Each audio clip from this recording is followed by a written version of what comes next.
You can hear me? Yep. Check. Hello. My algorithm now. is fucked. Really? Mine Yeah, went it out keeps. for a week and it popped back. It popped back last night. So, are you talking about Twitter or YouTube right now? Twitter. Okay, it's both. It's both of them. I'm talking YouTube. It keeps suggesting me a bunch of people I've never even heard of. I've been getting weird Right, stuff too. like a bunch of video essayists, and then like lefty video essayists, and then Seth Meyers. I don't know. It keeps What? It thinks I really want to watch Seth Meyers. I have never been recommended Seth Meyers. Yeah, I know, it's the weirdest shit ever. I've never been recommended like any. I've been recommended like John Oliver, and maybe Jon Stewart once or twice, but never like. So I don't know. From Biden's terrible night to sometime last night, my Twitter went completely insane. It looked like how it looked for a long time, like 2016 to 2000 till Elon took over, because it used to be that you just got fed all the normie lefty, mainstream media stuff. I actually even kind of like realized that I've maybe been in just a little bit more of a bubble than normal lately, because I remembered what it was seeing only that for that long. Yeah. But it snapped back. Like, I don't know. It for sure went to a different algorithm for however long that was. 2 weeks? Is that 2 weeks? And my Twitter still hasn't snapped back. It snapped back last night. I noticed, I'm like, oh, yep, these are my old people, the people I've actually subscribed to. See, mostly what I'm getting on Twitter is still like the Mormon, ex-Mormon shit. But then there's also like, what was it? I sent it to you guys. It's from some random lady I've never heard of who's like, I'm a speech pathologist, and that's a stutter that Biden has. In this video, he does this weird eye blinking thing, which is hallmark of a stutter. He's not in decline. It's like, what are you smoking? Oh, Moona, it was 2 weeks of just like every hot take, which isn't a hot take, because even if you saw something that was a little bit different, you only had to scroll a couple more pages to see somebody else wrote almost the same thing. So it was already some sort of botted out thing that a bunch of other people had already said. Just hot takes on Biden and how come nobody's talking about Trump's terrible this or that, or how come nobody's talking about 2025? How come nobody's talking about Trump raping young girls? Yeah, we've all decided that he was for sure a rapist. Like, it's the fact now. Like, McClellan was even posting about that. A confirmed rapist. Well, and then everybody's calling Biden a good guy. Like, even the people that voted for him, I've never until like this week heard people call him a good guy. Oh, I always an honest man. From 4 years ago, they were saying decent. He's a decent man. And Glenn but they were like trying to bring him back, like they were trying to be like, we're bringing back decency or whatever. But they're like acting like they really respect and like him, and they never act. Everybody I've ever talked to before is always like, man, I can't believe this is our only choice, but we got to beat Trump, And yeah, Glenn Greenwald just did a really good half hour on A Good Man. He noticed the same thing that you guys are talking. I watched that one too, just like an hour ago. But yeah, so did I. I mean, it was all stuff I already knew, and it's stuff that I'm surprised other people don't know about. How this guy, he didn't even cover everything of all the ways that Biden is not a decent man, which is all I've ever been screaming at people. Isn't that Trump's great? It's that we've got just exact moral equivalence up there when we're dealing with Hillary Clinton or Joe Biden. Like, if those are two options, it's equivalent in the moral factory. So vote policy, stop getting like up on your high horse that you just morally can't believe somebody chose one or the other. You only have shitty moral people to choose from the last 3 elections. Forrest asked us, so we listened to that conference. I did listen to the conference. Oh, yeah. To it. Oh, I was waiting because it was at first it was supposed to be 5:30 Eastern time. So I tuned in there, and then when it didn't come up, I looked at it. It's like, well, we pushed it back to 6:30. Oh, okay. Well, we pushed it back to 6 or 7 or whatever, and they just kept pushing it back. And man, it was bad. Like you can tell, like you can see when he comes online and he can like speak semi-coherently, and then when he just loses it, he goes like mid-sentence, just go anyway. Anyway, And then sometimes anyways came out a halfway- lot more at the end. Oh, they did. The end got really bad because he had a couple gaffes at the beginning, like the Vice President Trump was at the beginning. There was some dumb stuff, but man, that end was bad because he just started rambling about weird shit. That lady asked him, like, "You said you were gonna basically pass the baton to the next generation. What changed?" He's like, "Well, you know what changed is my workload and the conditions and stuff like that. And if you're saying we're always sitting around, then that's just not good." And Kamala's real good about this too, because more kids are killed by bullets in America than anything else. Control guns, not girls. And I was like, what it's not true. Yeah, okay. It's not true. Okay. Did he do that before? He's done some little whisper things here and there. Because man, I'm like, he looks worse than Fresh Pres of Del C right now. I'm not even kidding you. And I was like, no. It's not gonna happen. I know everything Kyle Dunnigan put into that character, Joe Biden adopted and then got worse at. I'm not even that I love the whisper thing. I thought it was something that Kyle Dunnigan added to Joe Biden. I was like, yeah, he's exaggerating Joe Biden. No, he does it. At least now he does it, and he does it worse. It's not gonna happen. What the shit? And then the polls are wrong, Jack. They're wrong. What was that ending? That ending where the guy like listen to him. Yeah, he's like, Trump's making fun of you for calling him Vice President Trump. How do you respond to that? Listen to him. What?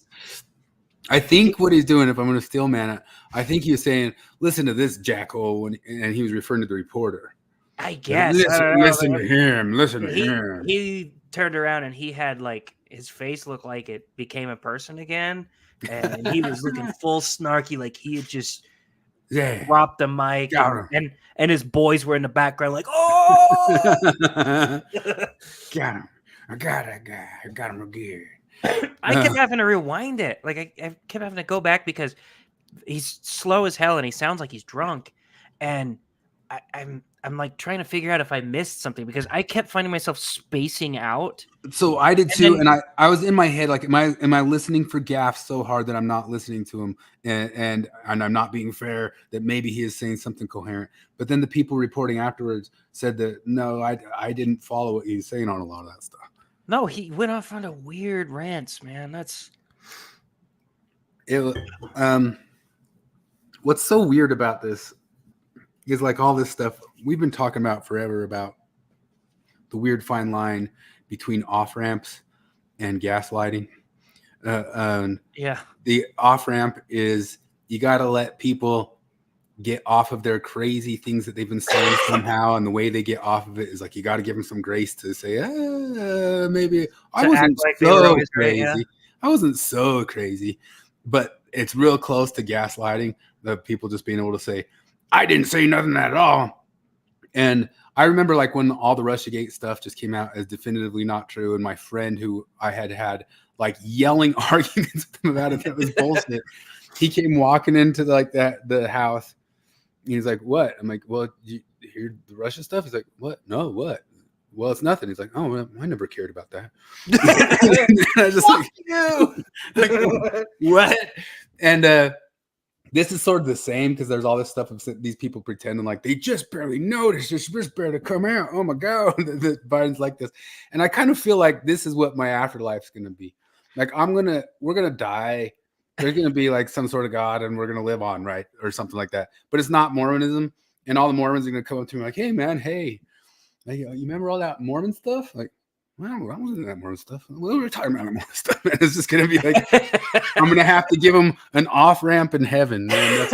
That's gonna be my my Stairway to Heaven album name, Off Ramp in Heaven. Off ramp in heaven.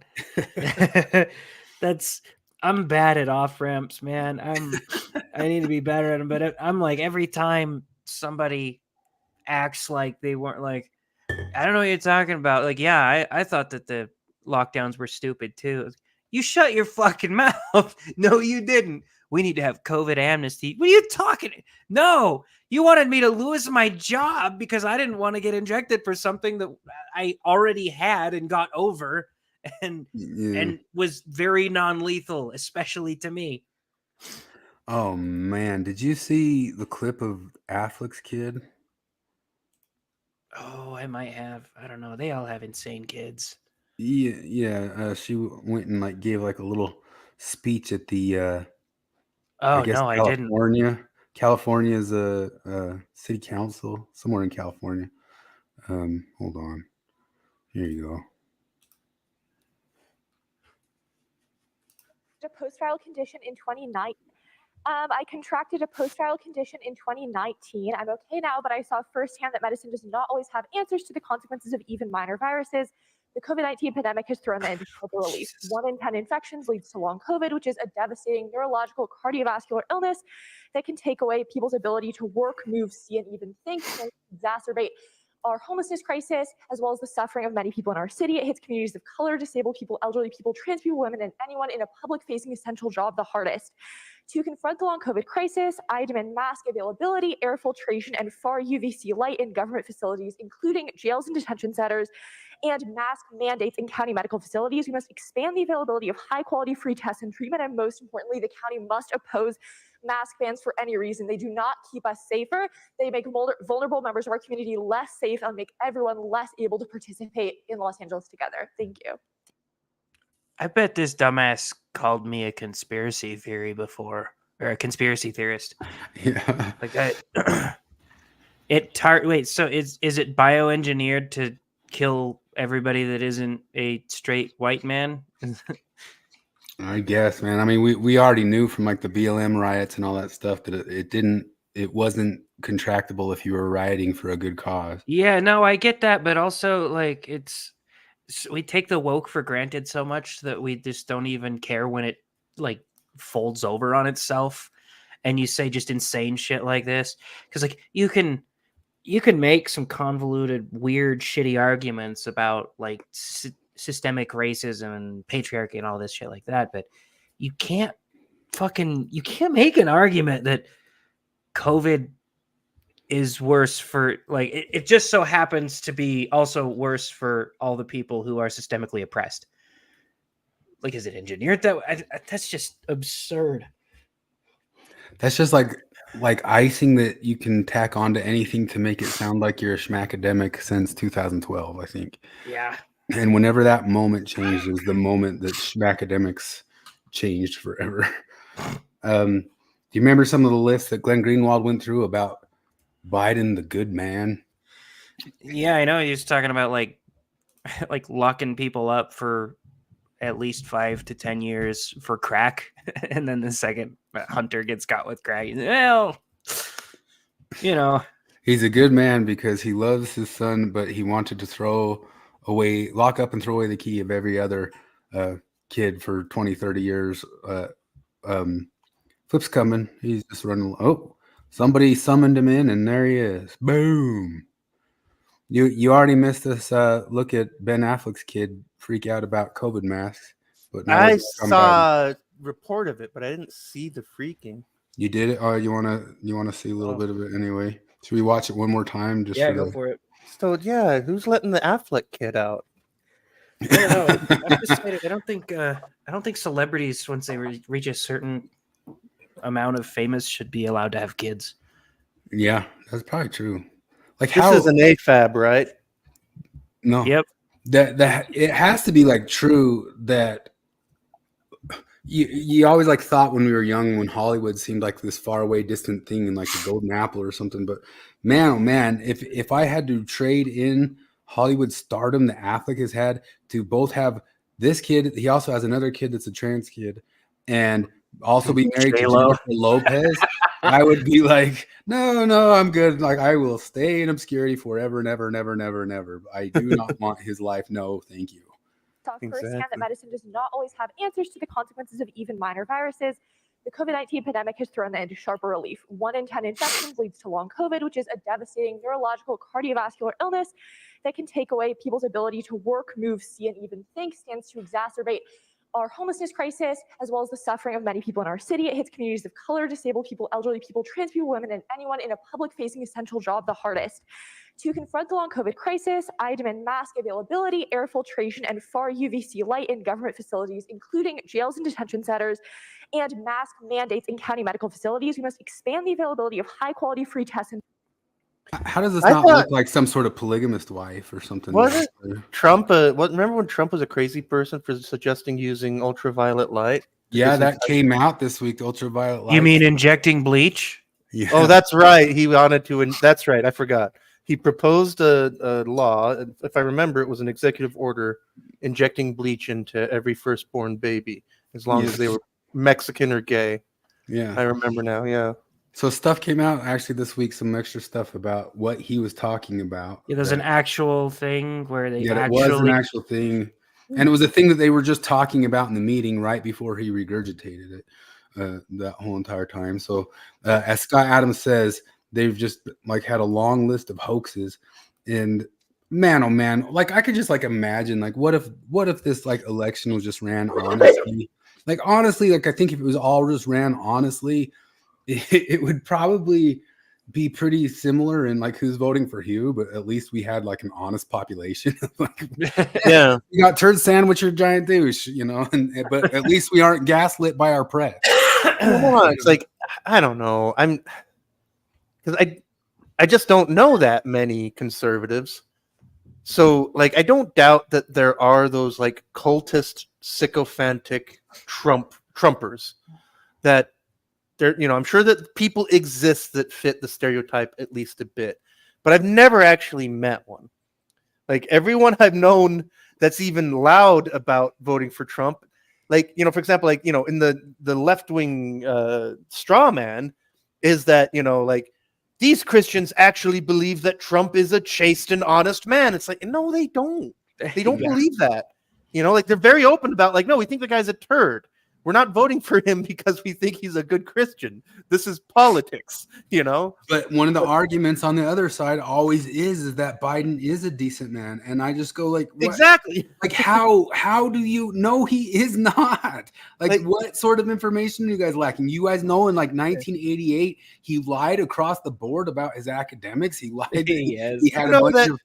In Joe Rogan talks about how in the late 80s, like in the 89, 90, at the comedy club, they had what they called Joe Biden night. And Joe Biden night was when they would do everyone else's material because he was already famous for plagiarizing.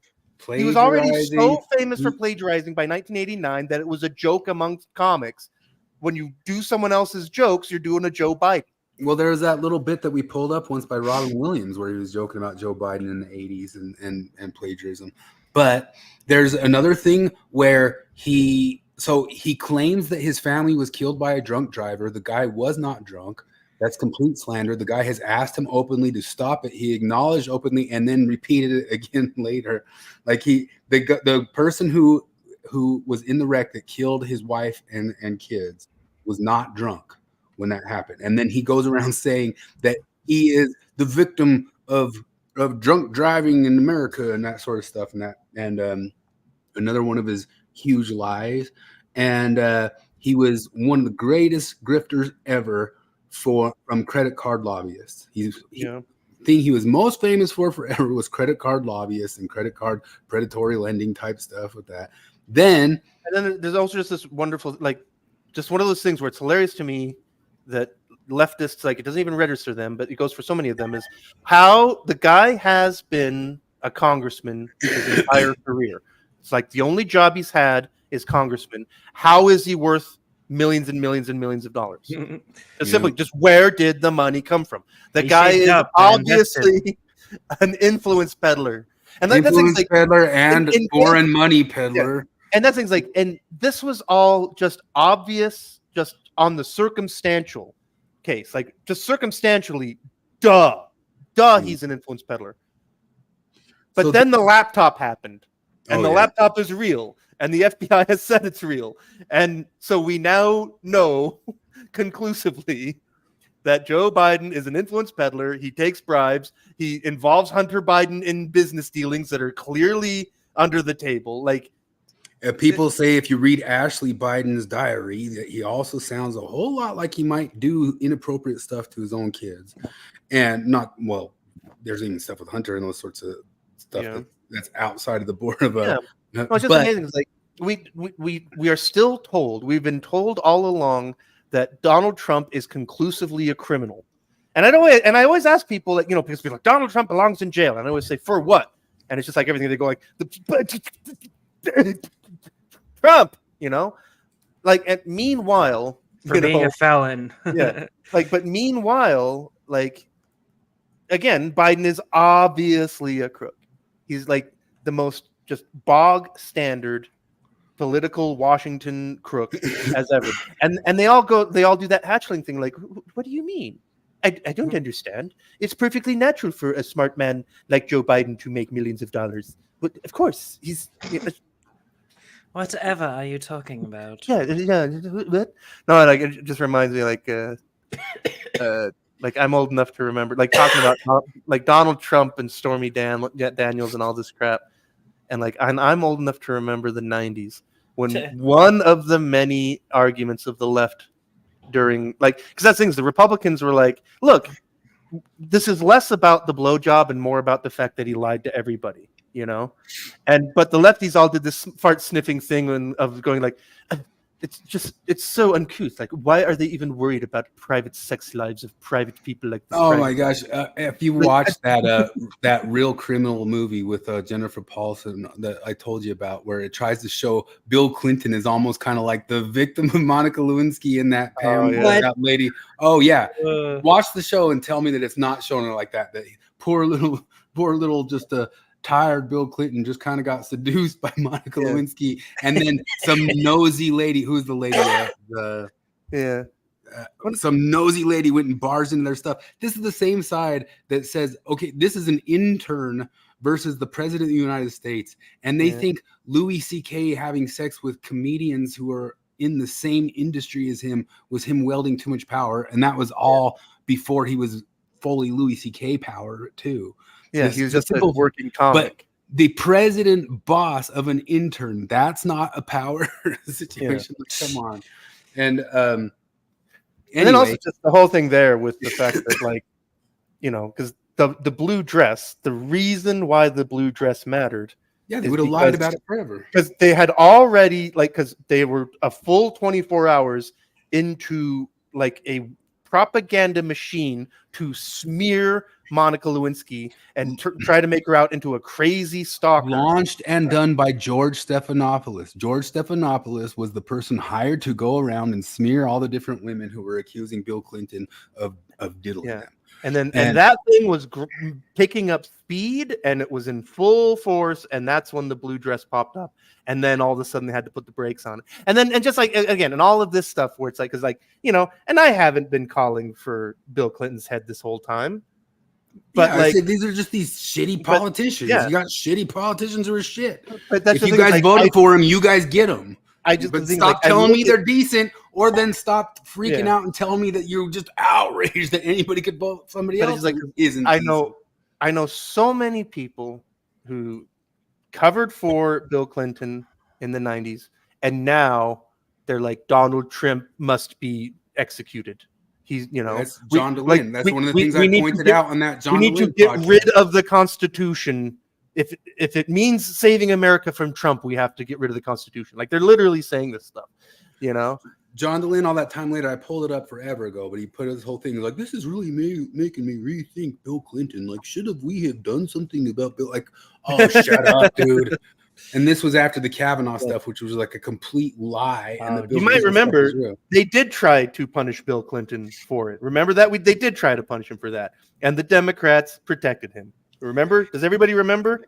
Anyway, one of the person who was in charge of all the hearings to go smear Clarence Thomas about the Anita Hill thing that supposedly he put pubes on her coke. What a stupid fucking was Joe Biden. That entire hearing, that entire smearing was done by Joe Biden. Guess what? It turns out all those years later that likely during the same period, he was credibly accused of diddling his staffer, Tara Reid. Right during the same time frame, credibly accused, also with stuff where the woman's mother called in to a radio show at the time frame to try to write like Larry King. Called into Larry King saying, and so that's as credibly accused as any sort of other stuff. Which, by the way, there's the stuff going around about Trump. He's raped these 13-year-old girls. Here's the Snopes on that. The whole entire thing was full of shit, and the 13-year-old girl dropped it and said it was all a lie she was put up to. But that's just Snopes again. Remember, Snopes is right wing now. That's right. Anyway, and the E.G. Carroll thing was dumb. And that doesn't mean that I think Trump's a golden boy. I bet you Trump, if you remember his pussy grab thing, he said, they let you grab your pussy. Let means consent. You consent, people. That's consent. But I do think that Trump did a bunch of gross pussy grabbing. That happened. Like, yeah, sure. Yeah, I don't think he's some little angel. But going back to... I can't believe that we're even concerned with the private sexual lives. Like, why do we even care? But then going back to Biden, like, he had all this stuff where he was like overly stringent. He was against like the busing stuff that the Democrats love so much, the buzzing for schools. He was for putting people in jail for just whatever little criminal thing, and the extremely harsh jail laws in the 90s. Democrat stuff. Like, I don't even think that stuff was like the worst, But there's two things about all that, because the laws that are being called white supremacy now, the tough on crime laws from the 90s that are now being called white Joe supremacy, Biden. Mm-hmm. They were pushed by Democrats and the black leadership. Black leadership, they were the ones who were saying crack is destroying our neighborhoods. We need to pass laws to clamp down on it. It was black civic leaders that came up with that stuff, and Democrats pushing it. Yep. And so then we know that he's enriched himself through government, whatever. And there's no other thing. And then beyond that all too, the fact that anybody tries to say that he's been decent in his speech to people, he's been just as big of a dick as Donald Trump to people who aren't on his team. He's been an incredible dick, an incredible liar, an incredible, like, every single thing about him. And guess what? If you think Trump's all these terrible things too, fine. It's just stop acting like there's a moral equivalent, like a moral high ground. There's no moral high ground. Yeah, no. And this idea that Trump is the worst thing ever, just as, like, he's not worse than any Democratic president we've had. Yeah, he's just mask off. No, exactly. Mask off and a media that does far less covering for him. But the past two options of presidents that we had on the other side as choices that dictate whether or not we are Nazis were pieces of dog shit. And we got to be called, everybody who didn't vote for at least not anything against Trump got to be gaslit into being called the worst people in the world because we didn't vote for pieces of dog shit. I know. Yeah. But alas, I don't know. They're all that's kind of the funny part is that there isn't a moral high ground on Biden's part, because he's probably every bit as sleazy as Trump in his personal life. But also, when you've been a career politician that long, imagine the fucking wars you've started. The wars you've pushed. Like, no, this is Trump didn't have anything to do with the war in Iraq that we all look back on now and we're like, that was a bad idea. No, but this is the other thing, though, about Trump, where also that, like, because the fact is, I'm pretty damn okay. First off, like, let's take Hillary Clinton. We already know that she's a criminal because the FBI said she broke the law with the email server. They just declined to prosecute. So like right there, we've got that. Meanwhile, like, because in 2016, I would have assumed that if you dug, you wouldn't have to dig very far, and you would get the dirt on Trump. I just figured, sure, that's because probably. But then after 4 years of him being the most investigated person in history of anything, with more people and more motivation to get the shit on him, and they found nothing. You know, like, and at this point, despite his sleaziness, I'm pretty sure that Trump is the honest one of like any president in my lifetime. I'm guessing he's the guy with the least shit on him, apparently. Like, that's what Dave Chappelle said. Dave Chappelle said the reason people liked him is that even any sort of corrupting he did, like buying off politicians, he was just honest about it. It's like, I just bought off those suckers. Yeah, he's like, just saying that. That's ours. What's like the whole thing where, you know, somebody's like, you know, they accuse him like, hey, you fudge your taxes. He's like, yeah, I abuse the system to fudge my taxes. You know, and then he goes like, guess who else does? Every single Democrat. Because guess who's making the law, you know? And of course, he's got a point. That's absolutely true. But yeah, no, just like in that sense, like, you know, despite being the sleaziest piece of shit ever, he's the least crooked one, it seems. Like, you know, Obama ordered the murder of an American citizen overseas. You know, that's fucked up. I don't know about his life before he has president, immunity now. You know, and like all the shit with the Clinton Foundation. Like, I'm just like, what if the Clinton Foundation got the scrutiny that Trump's shit all got? I'm just guessing we would discover. Although that's another one of those things where it's like it's plain sight and Democrats pretend like they don't know what you're talking about. You know, because I looked it up. Like, what does the Clinton Foundation do? I looked up what do they do? And the number one thing is it says they advocate for feminism around the world. You know, it's like, okay, that's interesting. So why did the Crown Prince of Saudi Arabia give them $50 million? Like, just somebody explain to me why the Crown Prince of Saudi Arabia wants $50 million of feminism spread around the world, but not in Saudi Arabia, clearly. Right? Funny, they dig a bunch on Trump and they find like a picture of him with Epstein at an event. Also, why is you don't even dig on Bill Clinton, and then you find in Epstein's house a painting of Bill Clinton in a fucking like red silk dress. Like, wait, what the fuck is this? This is fucking weird, man. They're at they're at each other. They were at their wedding or something like that. They were one or the other. They were at Epstein and Ghislaine Maxwell were at the daughter's wedding. Yeah. But whatever, you know, it's all just shady shittiness up there. And all I ever cared about is that people pretended like if anybody could get like, I don't know, we talk about cultiness all the time. Anybody who gets into some sort of headspace that one side or the other is some sort of great, brilliant, super thing that's going to save us all and can do no wrong, you are in culty space. And welcome to culty space.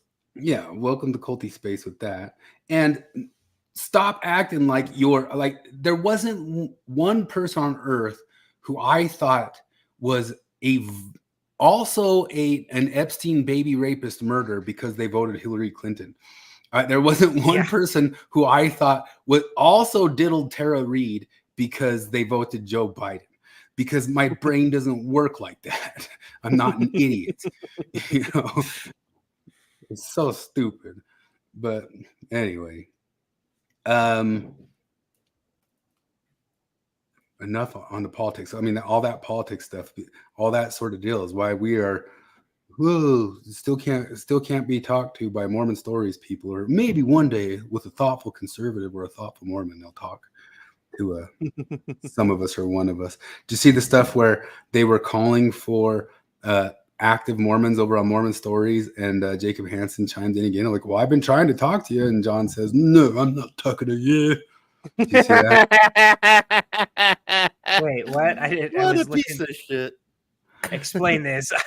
So they made a call for Mormon Stories made a call, and Anthony Miller was making the call, and he even said it won't be a struggle session or anything. Oh, yeah. And for an active Mormon to go on Mormon Stories, like a group of them. And Jacob Hansen said, hey, we were talking forever ago about me coming on and discussing stuff. And John Dehlin answered and said, I'm not having the likes of you on my podcast. I don't see a reason to have that. Yeah. Jacob has sort of a derangement syndrome that follows him, because there's a lot of shit that he'll say that I'm like, I don't agree with you on that. That's kind of dumb. That you over exaggerated, or that's dumb apologetics or whatever. Yeah. But like, you go to like that Lobsters group, they fucking hate him like irrationally. It's weird. I don't know. It's the members, like it's Mormons that dislike him more. Yeah, I don't know.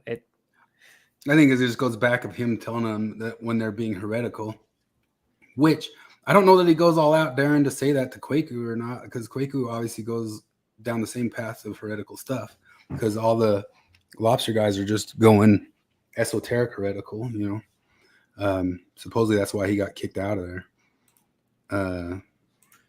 See, who the hell is JoJo from Jers? This is an example of my Twitter being fucked up. Just a random person I don't know, just saying, Joe Biden misspoke today. He caught himself. Who hasn't done that? Many years ago, I was watching my local Channel 4 News, and the field reporter was supposed to say, back to you, Chuck and Sue, but instead, suck and chew. Shit happens. People need to knock it the F off. She said F. I hate it when people do that, but I keep getting this. I'm getting like Joe Biden apologetics pushed at me. It's wild. Yeah, I love it. like, I love hearing it. It's all hilarious as shit to me. I'm voting Biden, by the way. I'm definitely voting Biden. He is now the funniest option. you're riding with Biden by For far. comedy, I know. For like, I'm gonna vote the purposes. funniest option. And I think that means that you are a child rapist. And what else do you do? You obviously enrich yourself from foreign governments. You do, because you're drinking. Yeah, mine seems to flip back too. Here's somebody named Amini, who I've never followed, and I have no idea why I'm seeing their thing. 3,000 views on the thing. Gonna say something a lot of you might not agree with. The media and Trump campaign have manufactured this entire narrative around Biden's age because the Trump campaign is broke. They manufactured him being born in 1941. That's a the Republicans made that up. Yeah, the MSNBC is really well known for being anti-Biden. Yeah, Like, well, that's what everybody's been saying for 2 weeks. Like the media's turned on. No, they didn't say turned on. They said the media's never been fair to Biden. They're only fair to Trump. Are you retarded? Look at this. I mean, here's one. Deacon Blues. I've never followed Deacon Blues. 4,000 views. So like, it's not viral or anything. So why is it on my feed? Let's go back to 1980. The press destroyed Jimmy Carter, so Reagan became president and destroyed the middle class. Here we go again. Why is that there? You know, I'm sure. Here we go. Brad from Brad of IT. Project 2025, page 103. All public school children have to take a military entrance exam while private school children do not. Fucking vote. I don't know who you are. Like why? Why? And it seems to like this obviously flips anytime Biden just suddenly kind of goes viral. It obviously flips to this. Strange. Unironically, a lot of the skepticism towards Kamala Harris's electability is just racism and misogyny. That's from lowercase VO, 7,000 views. Why is that on my feed? So, but this is what happens. Brooklyn Dad Defiant. I know I've heard of that dude before.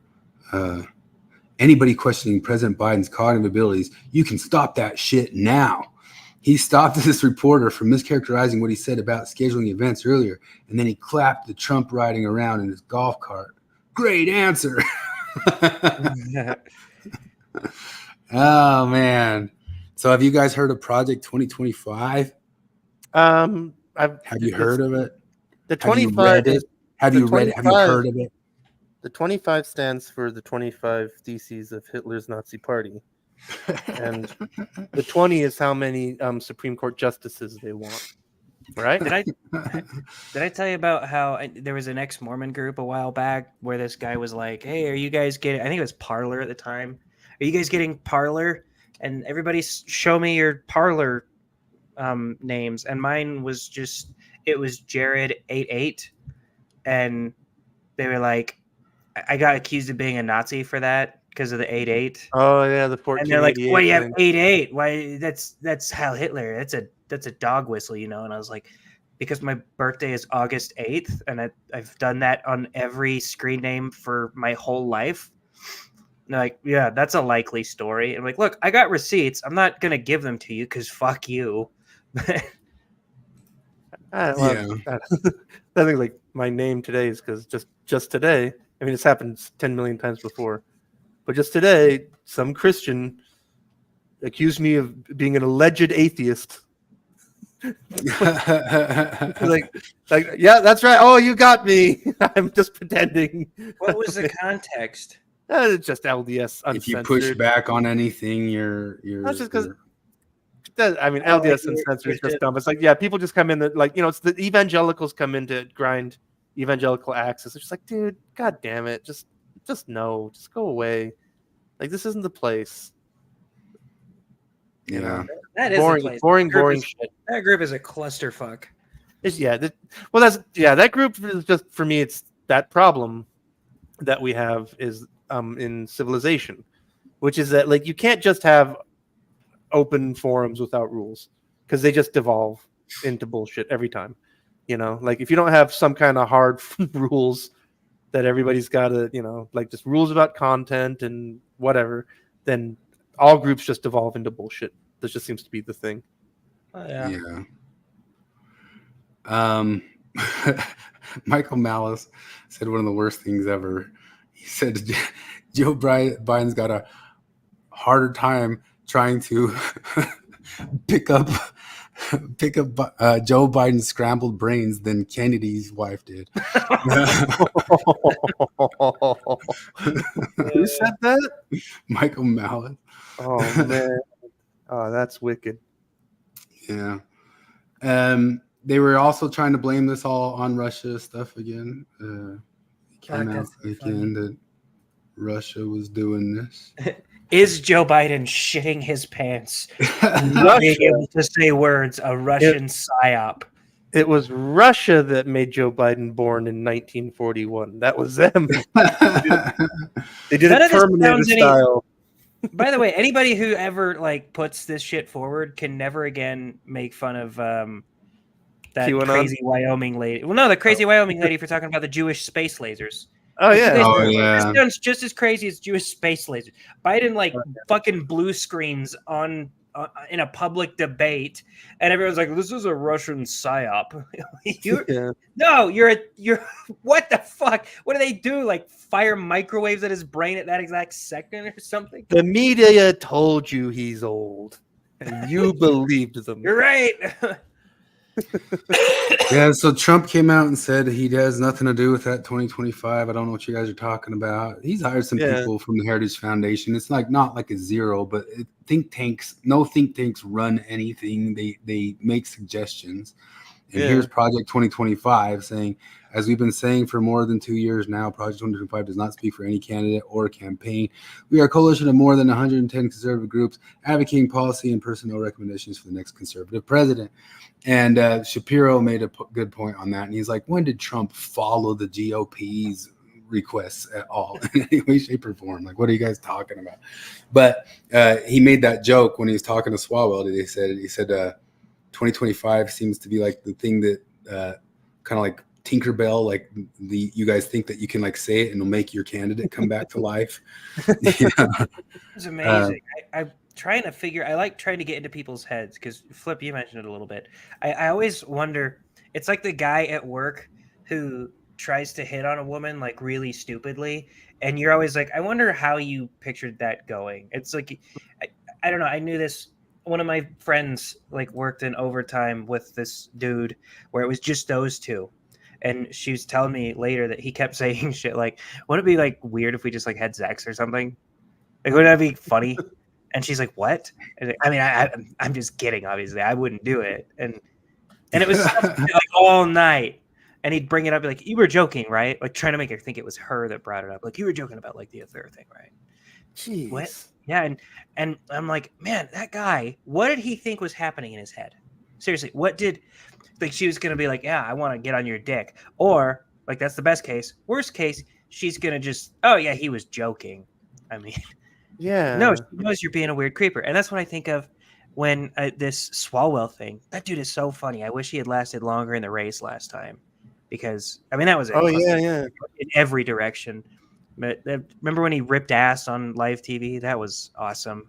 Oh, that's right. Yeah, I do remember that. Started big time. Yeah, that tried thing to, today, like, blame it on someone else or something. But I saw that clip of him. Like he's sitting there saying that, like, it's like he's like, I don't know how he thought it was going to go. Like asking Ben Shapiro, like, do you think that homosexuality is a sin? And Ben Shapiro's like, I'm a Jew. Yes, like, yeah, I'm a religious Jew. Yes, you know. So you are saying it's a sin? Yeah, you know, like, and this is after he said, like, you know, consenting adults get to do what they want. You know, like he'd already said that, and then, like, yeah, there's that whole thing is like 5 minutes of that where Swalwell, you know, that's the other thing. It's like, so the, you know, what the thing we were just talking about, the Project 2025, I ever forgot what it's called, and he's like, the first thing is to reduce bureaucracy. I'm for that. And Ben's like, yeah, I'm for that. The second thing is to reduce government waste. I'm for that. Ben's yeah, I'm for that. Like the first three things, he's like, I'm for that. I'm for that. And like the third thing is like something about, like, you know, immigration. You know, just like, but yeah, just that where it's like he clearly didn't read it. Where he's like, okay, so you read 4 items from this Heritage Foundation thing, and you're on board with 3 of them, and you think that asking Ben about this is going to be a gotcha, and you just got yourself. But yeah, it's hard to understand. Did he do no research? Is he that dumb? It's kind of hard to suss this out. Yeah, I don't know what his angle of anything was. That's what I really wonder. Like, did his staff put it together, and he just showed up that day and started reading his notes? Oh fuck! And I was busy banging a Chinese spy. I gotta get this shit together. Yeah. But yeah, like, if you're gonna shit on the Heritage Foundation, at least find the things you disagree with instead of 3 things that you're on board with. Yeah. That 2025 thing, yeah, it's religious stuff. There are suggestions. They're well within constitutional rights for an elected administration. If you don't want it, don't elect the guy or something like that. But even then, that think tank's not running Donald Trump's administration. Well, no, the other thing also, I mean, this is another thing going on with just the population in general, the left population in general, is that, like, okay, the Heritage Foundation has been around for a long time. And they are and have been always bog standard conservatives. Like, they're not any of the things you imagine. Like, you know, just like Jacob Hansen's like a surprising freaky Nazi when he's just basic 90s Mormonism. It's just it's the same type of thing. They keep getting surprised by what has been around all along the whole entire time. But half of what you got to do is freak out at any step back towards anything. We should get Jacob back on here and get a soundbite out of him. We could ask him something like crazy, like, "Do you think that homosexuality is a sin?" I bet he'll say something shocking and insane, like, "Yes, I do." Oh, got him. Well, don't you know that you're electing a team? You're not just electing Biden. I got that one. I got that exact tweet pushed at me too. I don't know who that guy is.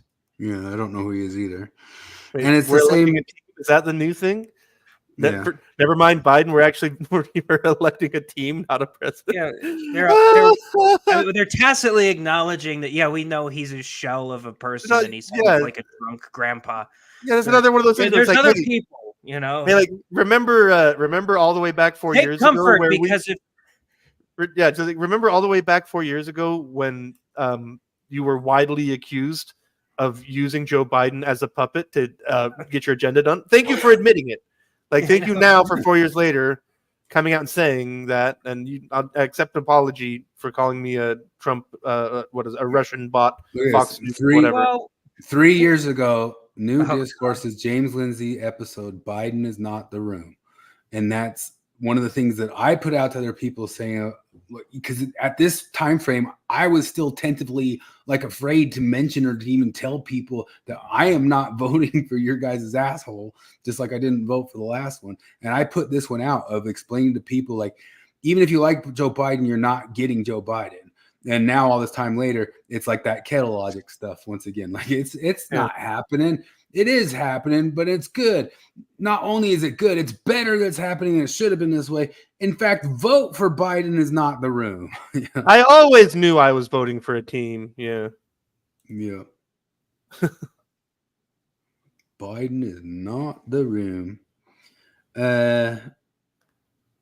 Anyway, politics, man. Why so much politics, man?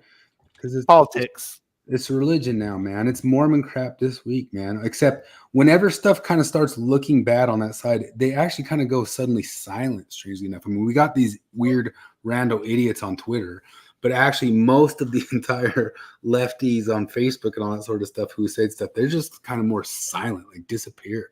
Like, ooh, we don't want any part of this. Or look at 2025. But other than that, I like the thing that happens now. There's the Ketalogic thing that people poll where they're like, "Oh, really? I've always been above the politics." Yeah. Yeah, no. I never liked Biden, kind of like John DeLane said. Yeah. Like both parties have problems, and that's of course John Larsen's going to say that until he's bleeding out his nose. Mormonism, man. Steve mentioned that Biden is now raging about the elites. I love watching. Oh yeah. And when he said it like to George Stephanopoulos, he's like there's elites out. I mean, not you. Not, like, yeah, he calls him an elite. No, like, well, you're one of the good ones, you know. One of the good ones. That's so funny. Oh man. Anyway, I can gloat about this, but not like one person who's been like a Biden honky these past several years. It'll just be like silence, quiet, move on. There's got to be like a Stone Toss style panel for this where like you're saying you're laughing at a thing and somebody's defending that thing, and then in the next panel the same person's like suddenly appears next to you pretending to have been laughing at that thing the whole time. Yeah, that's stupid. We all know it, right? Where the fuck did you come from? So check out this mayor from Kansas City. What his tweet he had to delete pretty quick. It's not every day you get to sit in a stealth bomber, talk to the president of the United States, and change a diaper. What? What is he? Is he doing? Is that real? I think he was just completely talking separately about changing. I know. I think he was. But that's and it just didn't dawn on him that sounded like. That's funny. I like this. Read some of like Biden's quotes directly. This is one of his quotes this last week. It's always better if like you read them yourself. By the way, I'm proud to be, as I said, the first vice president, the first black woman served with the first black woman served with a black president. Proud of the first black woman, the Supreme Court. The Supreme Court. There's just so much that we can do because together there's nothing. Look, this is the United States America. My favorite part about tonight was the amount of times that he would forget what he was talking about mid-sentence and say, anyway, but then like mid-anyway, he would remember what he was talking about and carry on the sentence. You know what I'm saying? He'd be like, I don't know. He's talking about Trump. Like, when Trump said there was very fine people, anyway, on both sides when he was in Charlottesville. Wait, why did you? It's like he forgot and then forgot that he forgot. Yeah. Janet Yellen reassures us that Biden's dementia is just transitory. That's golden.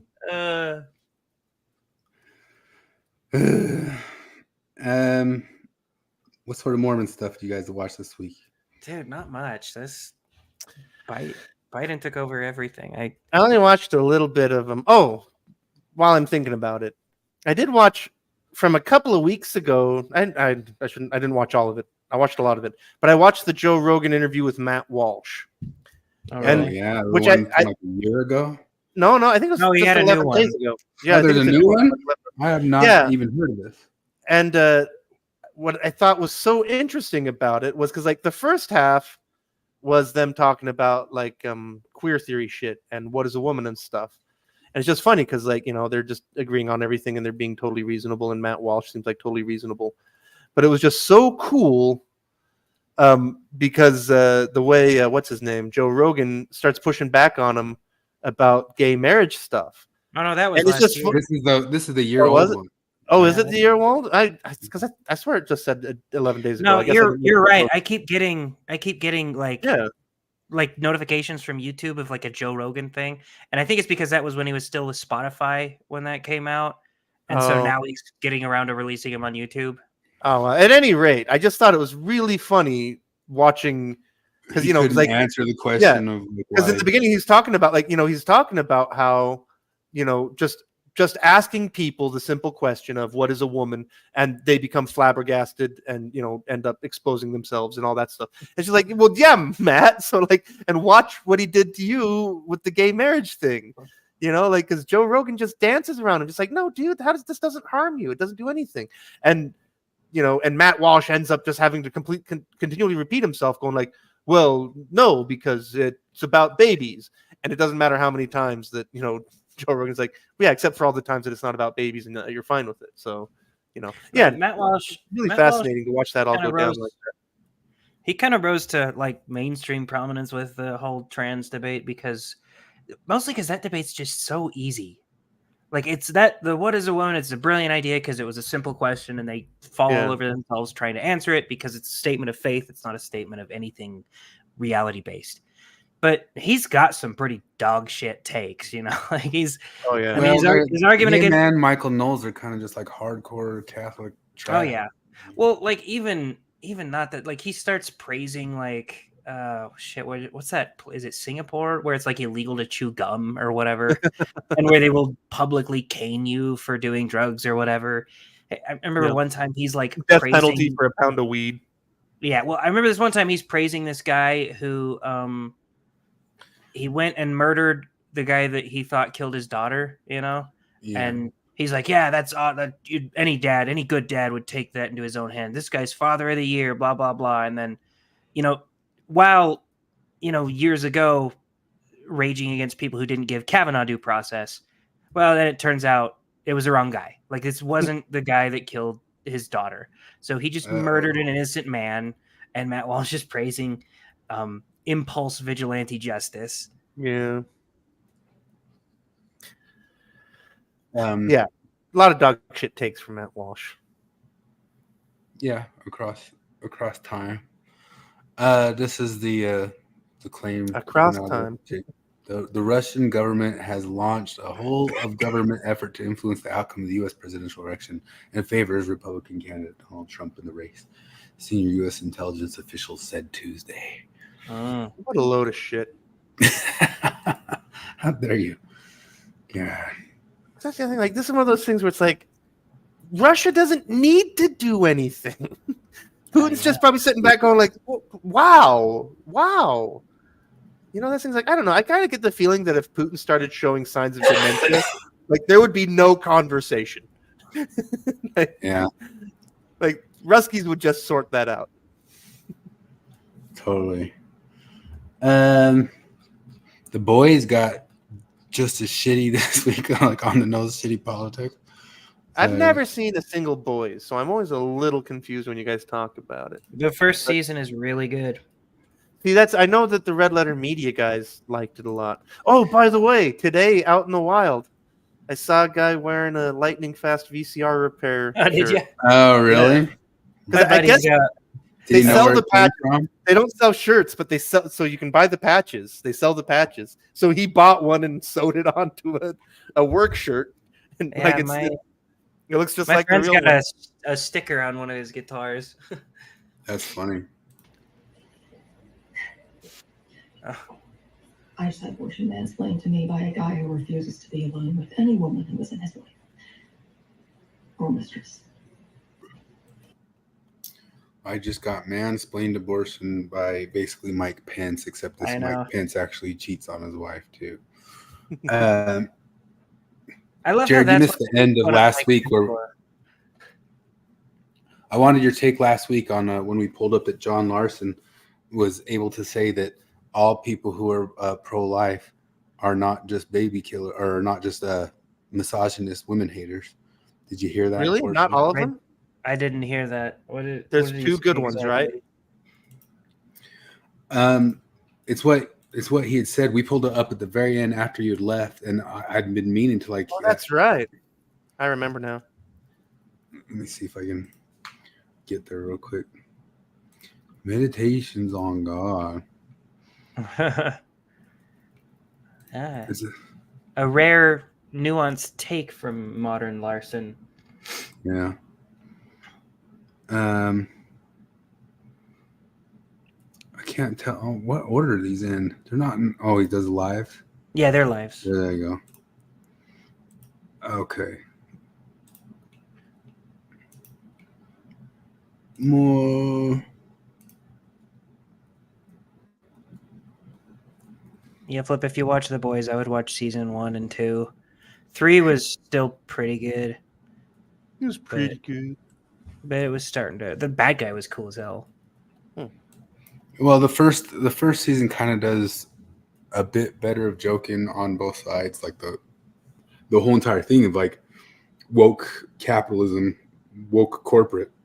I mean, it's still a lefty take on it, but at least they're noticing that they get played by the corporate people with the wokeness. You know what I mean? But what's funny about that is if you get a lefty take on it, it's still like, well, yeah, but we still just need the real wokeness. You know what I mean? Yeah. Not this corporate wokeness and that conservative view. I actually think we have more in common than people want to believe. And I'll give you an example. Let's go straight to the heart of it. Let's talk about abortion. Of course, the left depicts the anti-abortionists as people who hate women and want to subject women to the patriarchy, and who want to control women's bodies, and who have no respect for mothers. The people on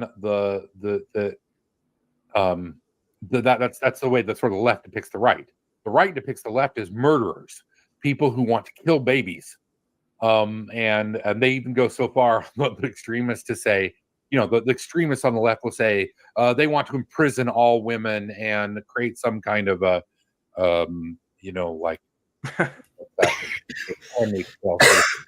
and of course the people on the right will say, well, the left just wants to murder babies and they drink their blood and all that kind of stuff. So they go to the worst of the worst of the worst and depict the other side as cruel villains from a horror movie. So, Wow. Was Maven? what do you think Maven would say to that? Was she working? She's pretty far into the woke, so she would probably explain to him that, like, first off, like, don't. You're just like my dad. Yeah, first off, you're a man, so you have no business here. But also, it's all based on misogyny. So whether or not they think they're motivated by misogyny and the need to control and the yearning for power and stuff like that, it's all rooted in that. Rooted. That's a good word to use. If ever you need to explain your bullshit and you can't directly point from an issue to your bullshit, just use the word rooted. If you can't prove to me, like if I want to tell you that the speed limit being 65 miles an hour on my drive to work is misogyny, I can't prove it directly. So I just say, well, it's rooted in misogyny because it comes from a misogynistic systemic system of systems. Look at this. Divas is stream sniping us. I know. I saw. We should call in. Which is funny because he like sent me a text saying, what do you think about doing a show like this? So I guess technically he was asking me, what do you think about me doing a show over your show about this other stuff? Did you watch it? Jonathan Streeter put himself through the fire on the yeah, I saw parts of it. I only saw the beginning. I just never really been able to dig into the whole fake apology thing because he went all the way through it there. Yeah, I know. I remember when it happened.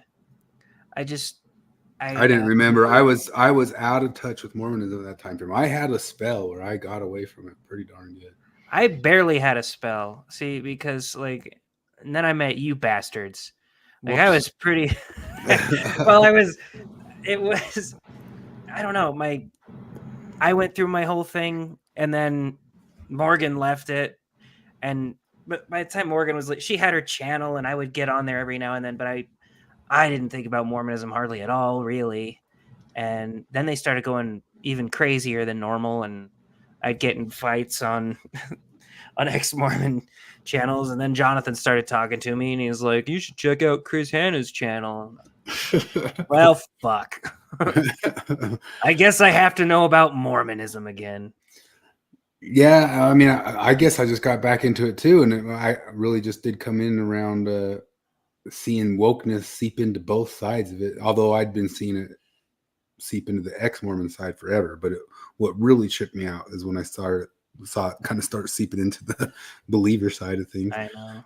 But this whole fake apology, man, Jonathan is pretty contrite in this video about it, and I kind of wish there was some little pushback somewhere in it of like maybe some people are being a little over the top about their feelings on this. That stuff, did man. feel a little bit like, I don't know. And then of course Maven, who was not modding it, was still in the comments there. So what does it mean that she has housing everybody? What does it mean that she has the wrench by her name? Isn't that I don't. admin So I don't problem? think she has one. I didn't See, see I looked. one by it. I actually looked for it. I was like, She "Oh, I doesn't want to have see it. if it still has a wrench." On mine, it was there. When I looked, it was there. But That's I don't know. weird. Yeah, I don't know. That is Let's strange. see if I find her talking somewhere here. I wish That's I could also well. You and Forrest had a back and forth with Kulch in the last one, right? Yeah, the one way before it. Yeah. Yeah. That was after Maven was booted as mod. That's probably the Yeah. only reason you guys were able to have See, that look. back and forth. There she is. Yeah. See, that's what I saw. I didn't. And look at her. Look, the very first one we find. Richard, that could be said to literally every member and is unhelpful. Please stop victim blaming. Wait, what? Is she talking to the guy that said we all know the church is unrepentant? Yeah, there was an entire long thing where there was this guy in the thing here. He was one of the persons who said, okay, the way Jonathan is saying this, maybe I'll forgive him a little bit type stuff. This Dapper Dan's haberdashery right here. Uh-huh. And this guy, Richard, was saying, it's kind of on the people who got duped to believe it. Like he was kind of saying it like that. Oh, yeah. And so then all these people are giving him the wow, how dare you say this? And this other person here, Thomas Fisher, was commenting on it too, going like, why? Well, because these guys said the ex-Mormon space is totally racist. I just stayed out of it, but I was going to type a thing like, say you're racist or you're racist type stuff, because he kept trying to say you entire ex-Mormon space are racist. And this Tom Fisher guy say, no, the ex-Mormon space isn't racist. And everybody go, wow. Like, so, okay, so we're here in the Robin DiAngelo territory. We're supposed to say we're racist or we're racist. It's got to be tough on Maven to actually. We're also supposed to say we're racist. It's And gonna be tough on her was, to actually have to engage with negative comments rather she's than still longhouse. Like she didn't have the power, but she still had used the power of the longhouse to every single thing to shame and say, wow, oh, you need to sit with the space, you need to stop and listen, you need to, every single one of the thing. I don't know. It's so impossible for me to believe that tears are real. Like, so often I will look at somebody crying. I'm like, I'm trying to imagine what it would take for me to break down like that. And I don't think anything like that's ever happened to me. And it would have to be like, I'm talking like my dad just died and was also falsely accused of rape, and his name is being smeared because of it. And I'm online trying to defend my dad, who I am also mourning. And I would break down like that. It would have to be something terrible.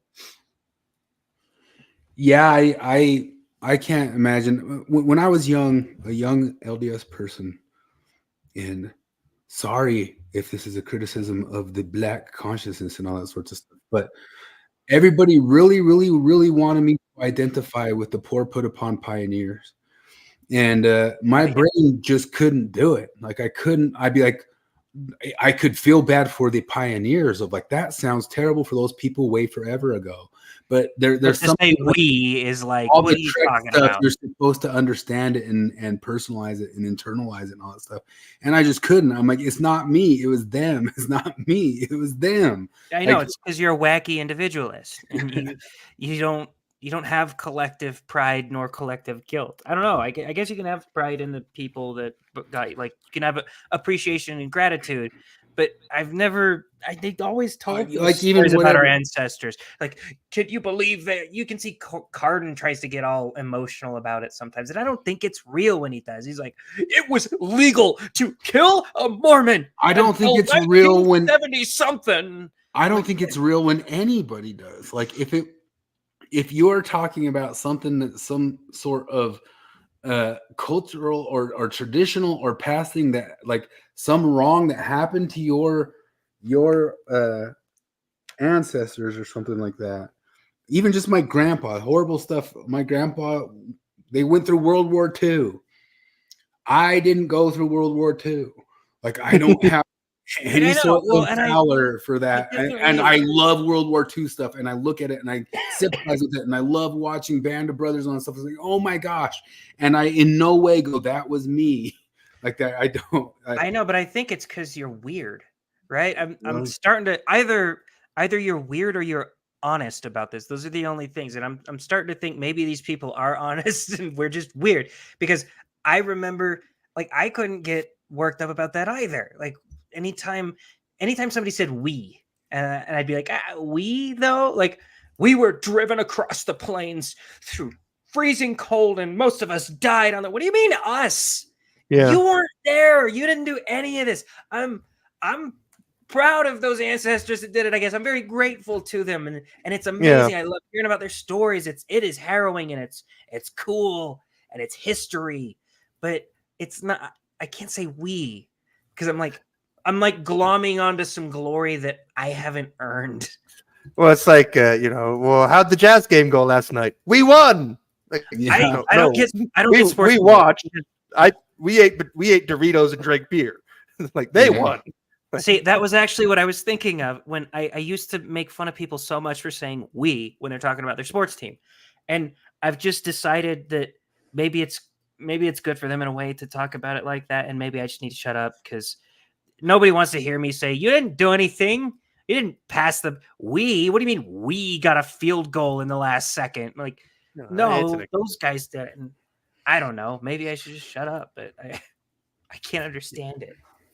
Yeah, so Streeter went through the whole entire thing, and he was very, very I don't know how you say it. Like, he was taking all the criticisms that came at him very good faith. He was very gracious, and a lot of them seemed good faith. He Streeter, I said he struggle sessioned himself. Yeah. He put the people complaining about him and saying this stuff and crying about him, and sat there and looked at it, that sort of stuff. And I don't think it's zero, like, the emotion. Some of the people being upset about that, or being angry or feeling duped because they sent it to a friend or something like that. But I don't know, the over emotion of it. Plus, on top of that, is there no room to ask the question, are you getting some sort of performative narcissistic supply from your boobing right here? Yeah, this can be used as a weapon. So it's like, anytime something can be used as a weapon, you should maybe be a little bit suspicious of the person who is using it, because there's options. This can be honest and it can be weaponized.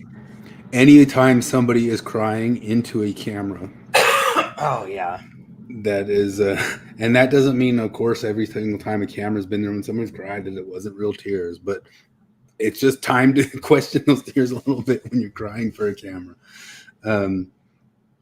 But Streeter went through the detail about how he made it seem so legitimate and real, and he thought maybe he shouldn't have made it like so subtle and all that sorts of stuff. When I listened to the whole entire thing, I'd read it before, but it was pretty easy for me to tell it was satire. Like, I could agree maybe it's a little subtle, but I wouldn't have been fooled by it for a second, partially because it was just so open about being absolutely wrong. And if you know the church at all, there's no way on earth they would say it that way, and I don't know, like, how anybody would think like that would be totally real or something like that. Well, no, it reminds me of, I remember this time in high school, I was like, 15 or whatever, and one of my friends, he left his email open. So I sent what I thought was a prank email to one of our fellow friends, and I was telling her, like, I saw your boyfriend at the mall and he was making out with a dude or something. Like, I felt like I made it very obvious that it was a joke or whatever. And I don't know.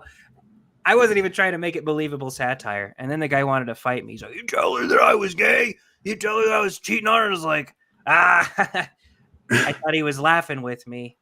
Like, because if one of my friends did that to me, like, you bastard, and he'd be like, gotcha. But this guy wanted to fight me. And then the girl's over there sobbing. And I was like, oh, like, you believed it? Because I don't remember what I said, but I didn't want it to be believed. So I made it obviously a joke. Yeah. So in the comment section, there was that whole thing going where Maven was longhousing some people for saying, like, how dare you question anybody being upset about this or something like that. And of course, there was a sort of like performative, supposedly black person who we can't see as black or anything like that, saying like, oh, ex-Mormon space is just so terrible for black people. You guys don't even know you're the worst. And then, of course, all the typical sycophants of everything that's been around this for like the past 8 years of going like, thank you for coming on here and sharing your story. You come on, what story? Like, what are you sharing? You're just on here boobing, like saying like, this hurt my feelings. Okay. Like, lots of stuff hurts lots of people's feelings. I even can even agree. Maybe that hurt your feelings. That sucks. Life goes on, you know, like, I don't know. I like that I'm thing too cynical. in the private messages today when you were talking about this thing earlier, where you're like, you know, the way certain people suffered in history. And I just, like I said, like, you know, like I had my pioneer ancestors and Irish ancestors and all this stuff, but I had Ninja Turtles and Twix. Yeah. And then I had a black friend, and he came from a history of slavery and all this stuff, but he was watching the same Ninja Turtles and eating the same Twix. Yeah. Tricks, whatever it is. Yeah. Tricks, yeah. Like we just grew up watching like junky 1980s cartoons and eating tricks. And of course we got like descriptions in school of the stuff that happened to our ancestors or something like that. But we were just watching Ninja Turtles and eating tricks and playing Nintendo, man. That's all. That's what you did. That's what I did. That's what many of us did. And I remember a bunch of my friends like trying to sit around and talk about like we're all drunk and they're talking about feelings and stuff like that, and they're talking about the things that they think maybe was the things right now that were driven by childhood trauma or whatever. That trauma word came up a lot. Oh yeah, I'm sure it did. And I'm trying to explain to them, I'm like, look, I don't think anything in my life is something I would call traumatic. Like nothing I've ever experienced, I would feel comfortable calling trauma. Like there's some shitty things that have happened to me. I've been sad, I've been bummed out, I've been pissed off, all that stuff. I hated every second of every day of my mission. So I don't call it traumatic because I could have left, you know. But I get so tired of hearing about trauma. I hate all these buzzwords. Yeah. But all that stuff is trauma informed nowadays. Trauma informed therapy. Super awesome. Super duper awesome. I saw this thing on the Twitter's floating around. Somebody saying, name something that has massively improved your mental health. Courage is a Habit says, we can name 3 things. Stop focusing on mental health. Stop focusing on yourself. Stop focusing on your truth. Oh, that's awesome. It's nice. You know, like the older I get, the more I'm like, it's just somebody's like, what do I do about my mental health? Well, go out and do some chores. I decided we got like chickens last weekend and we were raising some baby ducks that I found in the window well. And I'm like, what are their names again? Oh, the chick. I just named one Hendrik Lamar. That was kind of funny. And my kid named one Spider-Man. I don't remember what the other ones are. But like last weekend I go into Morgan and I look at her all sternly and she's like, what? And I'm like, I'm going to go take a shit. I'm going to have a beer and I'm going to do my chores. And it felt great getting out there, chasing the chickens and feeding them. Oh, I love this one. Connected with nature. Americans go, fuck the French. Fuck the French. If we hadn't have saved their ass in 2 world wars, they'd be speaking German right now. You go, oh, was that us? That was us? Was that me and you, Tommy? We saved the French? Jesus. I know I blacked out a little bit after that 4th shot of Jägermeister last night, but I don't remember. I know we went through the Wendy's drive-thru. We are gonna get one of them fresh cheddar sandwiches. It looked so alluring on the commercial, but then we ordered it and realized we had no money and we had to ditch out before the second window. And those douchebags in line behind us with the bass music probably got our order and out. We laughed about that, but I don't remember saving the French.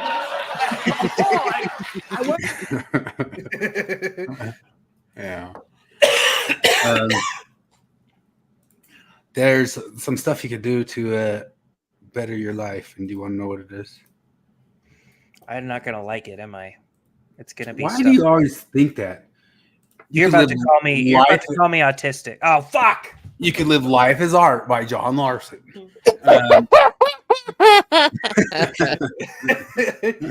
I earlier today I was like, I bet there's another John Larsen. I bet we're gonna go over it. Maybe I should listen to it. And I pull it up and I saw Life is Art. I was like, I'm not fucking listening to this. Well, it's basically just be degrowth, but somebody called him autistic. Want to hear that? All right, Brooke. John, I love how autistically coded you are. I'm claiming you as one of us, perhaps honorary, if that's okay. You know, I'll take it. I love autistic people. I think we're all on the big spectrum. That's what he said that. But basically, he said, don't travel, don't do anything, don't just be weird, and don't get a job, don't get money. Buy a farm that you can afford that's really nice in Oregon, where you can semi-retire and ask for other people to help you fund your farm. Yeah, it's kind of nice that you get to say this now that you spent your time in the corporate world where they gave you the money to get your foundation to do nothing. Don't you get that travel's just consumption is consumption, man? We're going to pull our eyebrows off and put them on. We're going to spend 40 hours each week in the gym sculpting everything. We're going to take creatine. We're going to do. It's not 40 hours, is it, Chris? It's for you. It's more. It's closer to 38. And I don't take creatine. I snort it. I snort it all the way in. Is he telling you not to go to the gym? Yeah, he's saying don't go to the gym. Is he trying to do a hard sell for what's that stupid philosophy that I can't think of? One of those dumb ones. Sort of degrowth one. No, the pleasure one. Why can't I think of the name? Hedonism? Yeah, hedonism. He's just doing Basically, yeah. So eat, drink, and be merry, but don't go consume anything. Don't do anything that like costs stuff or puts the planet out in any way. I mean, I'll agree with him on the whole travel thing because, I mean, I like seeing new places and stuff like that, but I can't help but anytime somebody says something about like I really like to travel, I just roll my fucking eyes. I'm just like, I hate you. I also would like to go. Yeah. I'd like to see Italy or whatever. I get that. You know, I hate you. It's people who dislike traveling are weird. Yeah, I know. Like, it's like saying it's normal for people to want to go and have fun and see new things. It's strange. I like tacos. It's the weirdest thing ever. We'll watch like Married at First Sight or whatever, and this stupid couple in this stupid reality show is talking about, oh, we have so much in common. He likes traveling and I like traveling. What? You both want to see Machu Picchu? That's insane. How did you find someone else? I made my very, very, very Mormon aunt crack up when I told her my line about how when a fat girl tells me she's bisexual, I'm exactly as surprised as when a fat guy says he likes beer. She busted up, and I'm like, okay, now I know that's a good joke. If you can make a Mormon laugh, and then that's a good one. Yeah. What sort of enlightened hedonism? You know that you live as good of a life as you can, as generous of a life you can, but along the way, consume. What you can, and I think for a lot of liberals, they see travel as the pinnacle of sort of life. They're always talking about travel. They're always wanting to get on planes and go see the world. And I think kind of in the abstract, there's nothing wrong with that. Although there are those who suggest that since travel is becoming easier and increasing, a lot of the destinations that people have gone to, like Rome or Barcelona or whatever, are becoming very much overrun with hotels and tourist infrastructure and restaurants that appeal to foreigners. But to be honest with you, I've only ever read that. I don't have enough information to say if that's true or that's just people pining. So the problem I have with travel is it's still just another mode of consumption. And I think the flaw in our society, turn off your computer one of right the tragic now, flaws in our society, is that our society is driven almost completely, almost exclusively by consumption, by the market, by buying and selling and having more and more. And you measure your success in life is driven by consumption. Life happens because of consumption. No consumption, no life. No. You bigot. Okay, I can't, like, this really fat dude is lecturing me about consuming. Buddha was fat. Buddha was a fat dude. Stop consuming so much. Just be a hedonist. You know what's funny is also because my mind flashes back to over a decade ago to the classic John era. And I remember him back when he used to grind on ex-Mormons. And I remember specifically that he said, like, guys, you need to stop going after Joseph Smith just because he wanted nice things. Like, I want nice things. Creature comforts are nice, And I remember John Larsen saying this. It's like, yeah, Joseph Smith is not a bad person because he wanted a house and nice things. Yeah. Lots of people like nice things. Lots of people like creature comforts.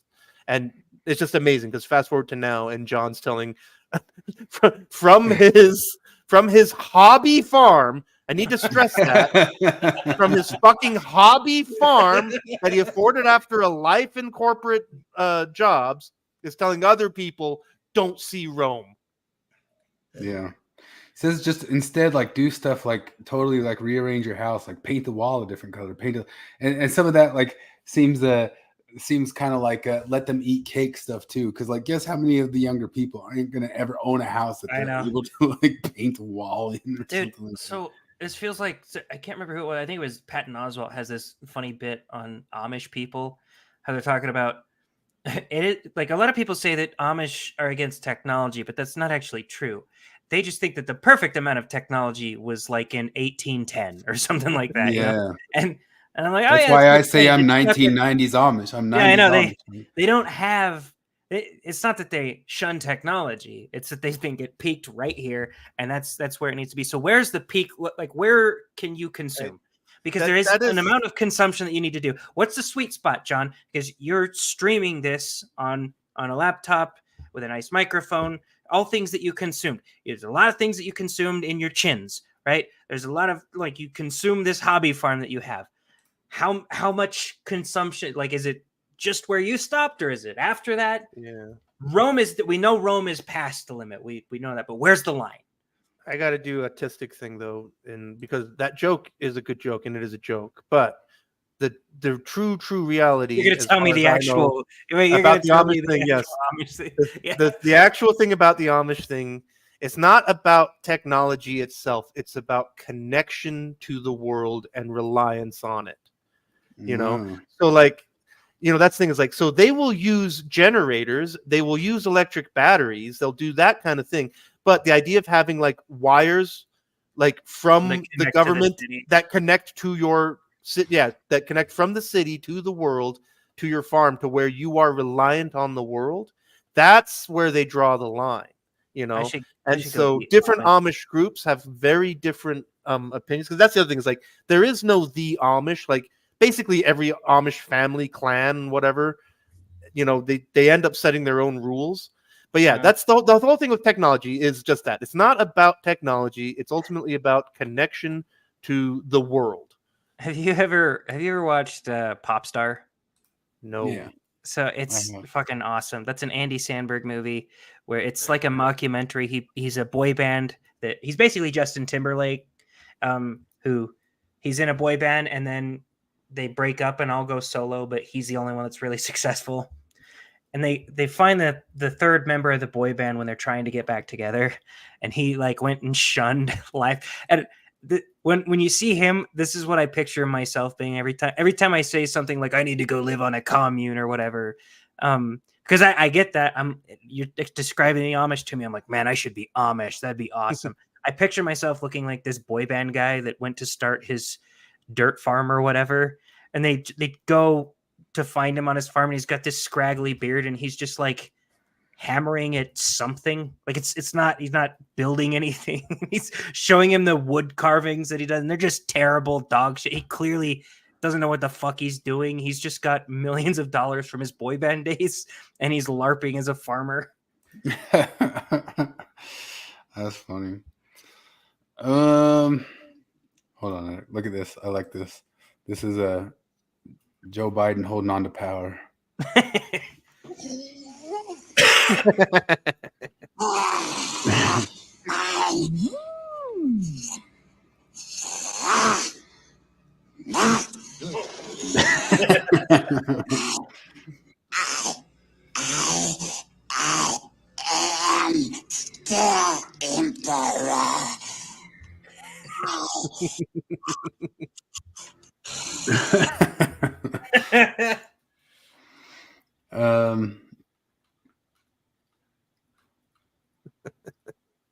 Anyway, John Larsen. I mean, those things just they just kind of seem like so out of touch boomery. Did you know John Lasseter is back? John Lasseter has been hired up by Paramount. John Lasseter and Brad Bird, who are the original founders of all of those very, very good Pixars, who got Me Too'd out of it. And Troy, Brad Bird was Me Too'd? I think Brad Bird was just pushed out. I don't think he was Me Too'd. Brad Bird was accused of being an Ayn Rand sympathizer because he did The Incredibles, which was like, maybe when people are being great, don't stop them from being great. These guys were what made Pixar great because, they assume nowadays that like because something's called Pixar or something that you can just like hire up whatever diversity hire and it wears the skin suit and it's still just the same organization. Just like if we rehired the Beatles and we made 4 different young black actresses the Beatles, then we're still getting the Beatles there. The Beatles. With the Beatles. Could you imagine if they tried to do that with bands? Like, why is it any different? Like, Star Wars is the brainchild of George Lucas and all. I know they think that things. Why wouldn't we just see that ridiculously with bands? Like, here's Pink Floyd, Shaniqua, Lakeisha. It's Pink Floyd for a new era. It's Pink Floyd that's going to bring about more new fans. Yeah, they just seem to think that IPs are self-sustaining creatures that you can just propagate. Why is it so obvious that a band is not that, though? When this stuff, it should be just exactly the same with these other IPs. It's obviously not that IP if it's not done. Well, I still think about it. I messaged you about it. Brad Bird was offered to do. He was supposed to do Star Wars Episode 7. No, he was. And that would have been so good. I know he turned him down because he was working on Tomorrowland at the time, and what he said was and I get what he's saying. I actually kind of like it. He's like, if I didn't make Tomorrowland, it wouldn't get made. If I didn't make Star Wars, it would get made anyway. So he wanted both of them to be made, is basically what he said. But I'm like, man, I wish I could go to that universe where Brad Bird directed Star Wars. They probably would have fucked it up in the second movie anyway, but. Yeah, there was stuff with the Pixar team, and even before when they did Iron Giant and all that stuff, there was like a run of films done by these guys that I thought could do no wrong. Like it was just pristine for like that first era of Pixar done by these guys, and the fact that Paramount's hiring them up. But anyway, what this video talks about is leftist Twitter's losing its mind about it because John Lasseter's supposedly some bad guy. Do you know like why he got Me Too'd out of there? No. He hugged people. Oh, he was a hugger. He's a big hugger. Big fat mother hugger. I don't know if there was ever supposedly something more going on with that. I don't think there was. Here's the thing. Huggers are weird, right? Oh like, yeah, people, you shouldn't. because I there tell are people all the guys. time that you shouldn't be hugging at work. But It's that scene in Dumb and Dumber where she's leaving the limo and he goes, "How about a hug?" Like, I actually knew guys like that, a bunch of them, and they're always weird. So what you do is you say, "Hey, that thing you do is weird. Don't do it," and you talk to them about it, and you don't cancel them entirely. They could still have a livelihood and be like, "Yeah, I used to do that weird thing." That, or you just go ahead and elect them to be the president anyway. There it is. 2017, Lasseter took it. And actually, Troy knows this guy and has met him and worked with him. He said, if Troy's still in the comments, he said that Troy got in a little bit of trouble because he came out on this guy's side, if I recall right. that was a funny pause there. Troy got in trouble because he came out. Pause. In favor of this guy. Yeah. Missteps with employees in a memo to staff. The alleged sexual conduct towards multiple employees over a number of years, including grabbing and kissing and making comments about physical attributes. It was boomer tier stuff. Wait, is he fat? Yeah, he's fat. Okay. He didn't have the he didn't have the he's Tom not Brady. Tom Brady. Yeah. He said, "You have nice hair." And, oh my God. Yeah, exactly. So supposedly, like, leftist Twitter flipped out that he's got a job again, and I just think that we are in for good films again because Lasseter and Brad Bird are hired up. We're in for some good animation making its way back into the world. What is leftist Twitter? They never talk about like Roman Polanski, because there's definitely like a threshold to where you could be terrible enough that I'm like, okay, you probably shouldn't work with that guy. Like, if you're actively raping 13-year-old girls, yeah, well, first, I mean, you should be in jail, but maybe fire the guy at that point. Maybe that's where you say, yeah, we can cancel. Call me brave, but you should not have sex with 13-year-old girls. I am making a stand right here and now. I think child molestation is bad. I think that. Hot take. This thing, I believe. So I think something came out this week. Do you know who that I Am Chatto guy is? He used to like run a TV station, and now he like critiques and reviews stuff. Kind of has like a channel like Critical Drinker reviewing stuff. He came out something describing why women should not be writing any Star Wars. And one of the things that he said, which was a very good point, and of course he got kicked off of Twitter for this. He's off Twitter now because of it. What? He said one of the things that women don't do or write or even think about writing when doing stuff is writing gear porn. Like they don't. Oh, they like don't. The scene where the. Yeah, or the entire concept of your gear falling apart and you got to make the gear, put the gear back together to get through a thing type stuff. And he says Star Wars and these different things were always gear porn and they just don't even register it. And I thought it was a pretty pithy thing. Chewie, hand me the hydro spanner. Yeah, Chewie, the hydro spanner.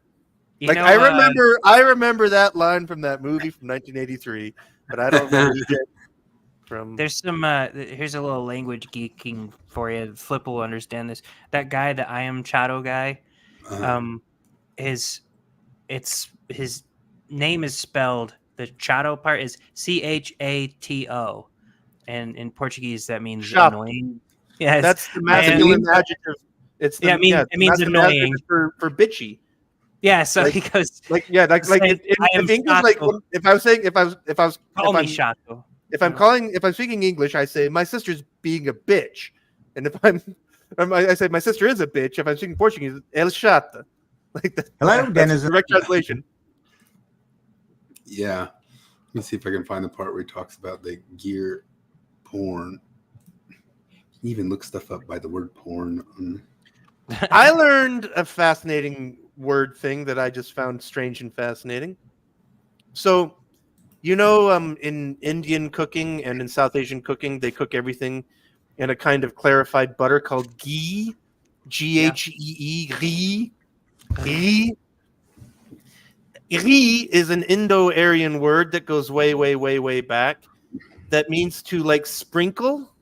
to like drip or dribble or sprinkle. And it is a direct cognate to the Greek word for sprinkle, Christos, as in Christ, as in Jesus Christ. No way. Really? Yes. So you get sprinkles of Christ? Yeah. So like Jesus butter, Jesus clarified butter. That's his name. Wow. The She-Hulk debacle. Anyway, for me, the canary in the coal mine is their complete lack of interest in what I call gear porn. As in machinery, gadgets, weaponry, the fact that stuff breaks and needs fixing makes for good plot points and sci-fi adventures. I've discussed this before in these videos. I'll link them below. Women, sorry for the non-PC terminology, in general are not interested in gear porn. Well, at least the gear part.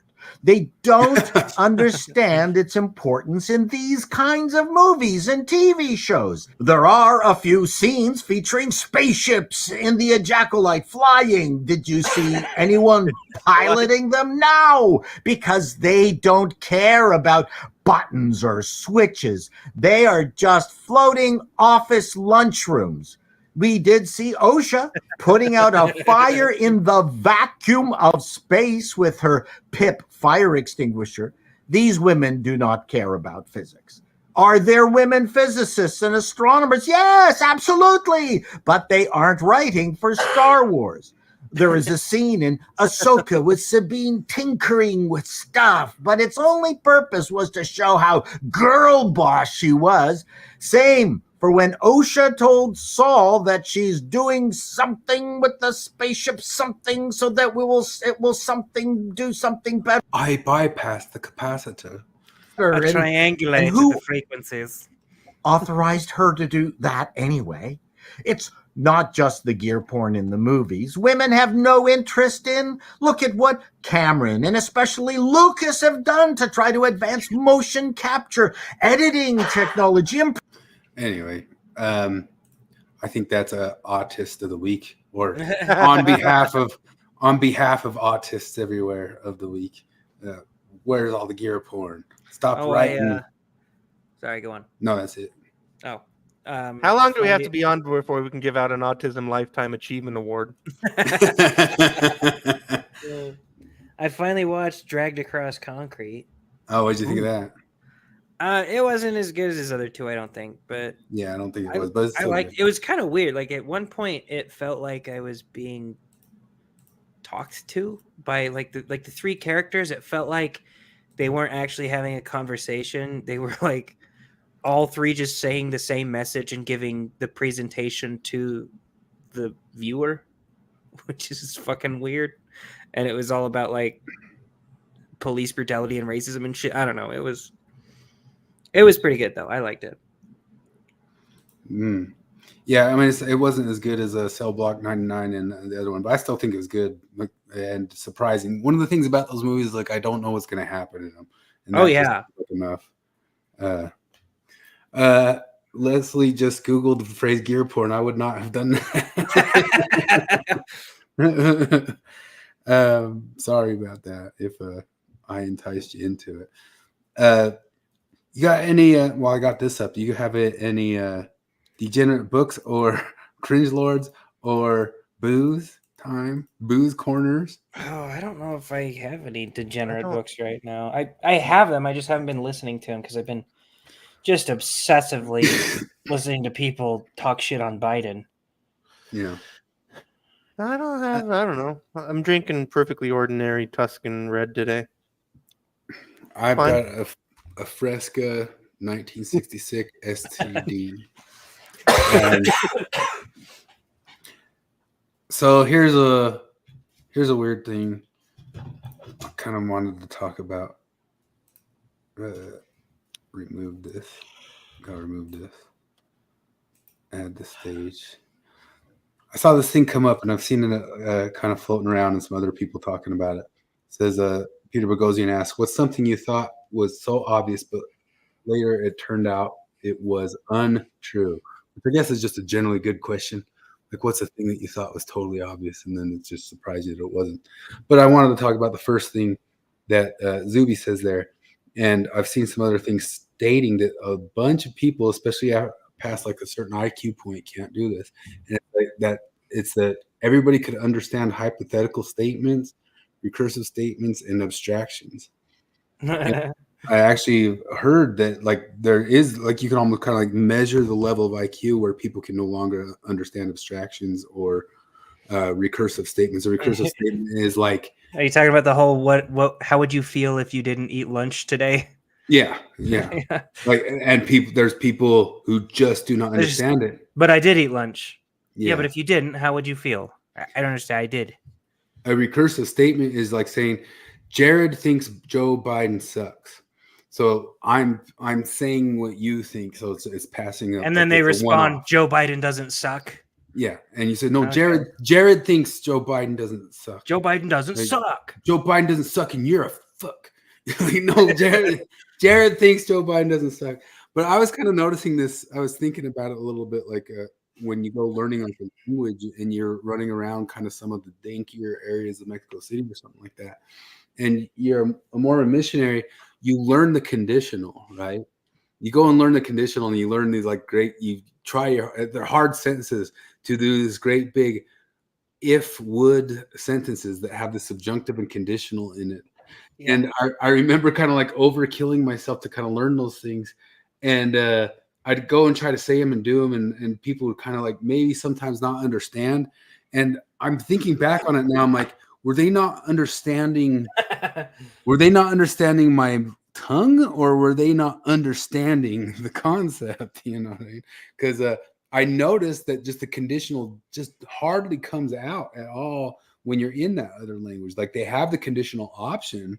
It's just when you're running around like just kind of like random streets in Mexico City, there's not a lot of people talking about the hypotheticals in the woods and the shoulds and the coulds of all these types. Yeah, it was always difficult to try to form those sentences when you were first starting, because like we had to do that manipulative sort of soft sell baptism thing where you say like, if you receive the answer that the Mormon church is true, will you be baptized, or would you be baptized on this date?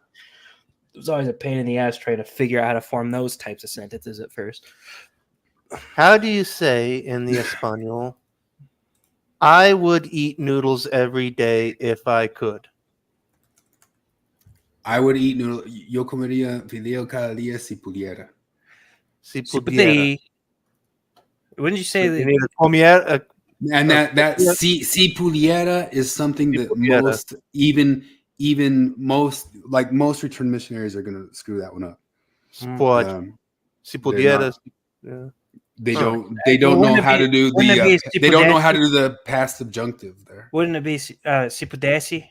Si pudesi. Yes. There is that version. We have si pudesi. There's both.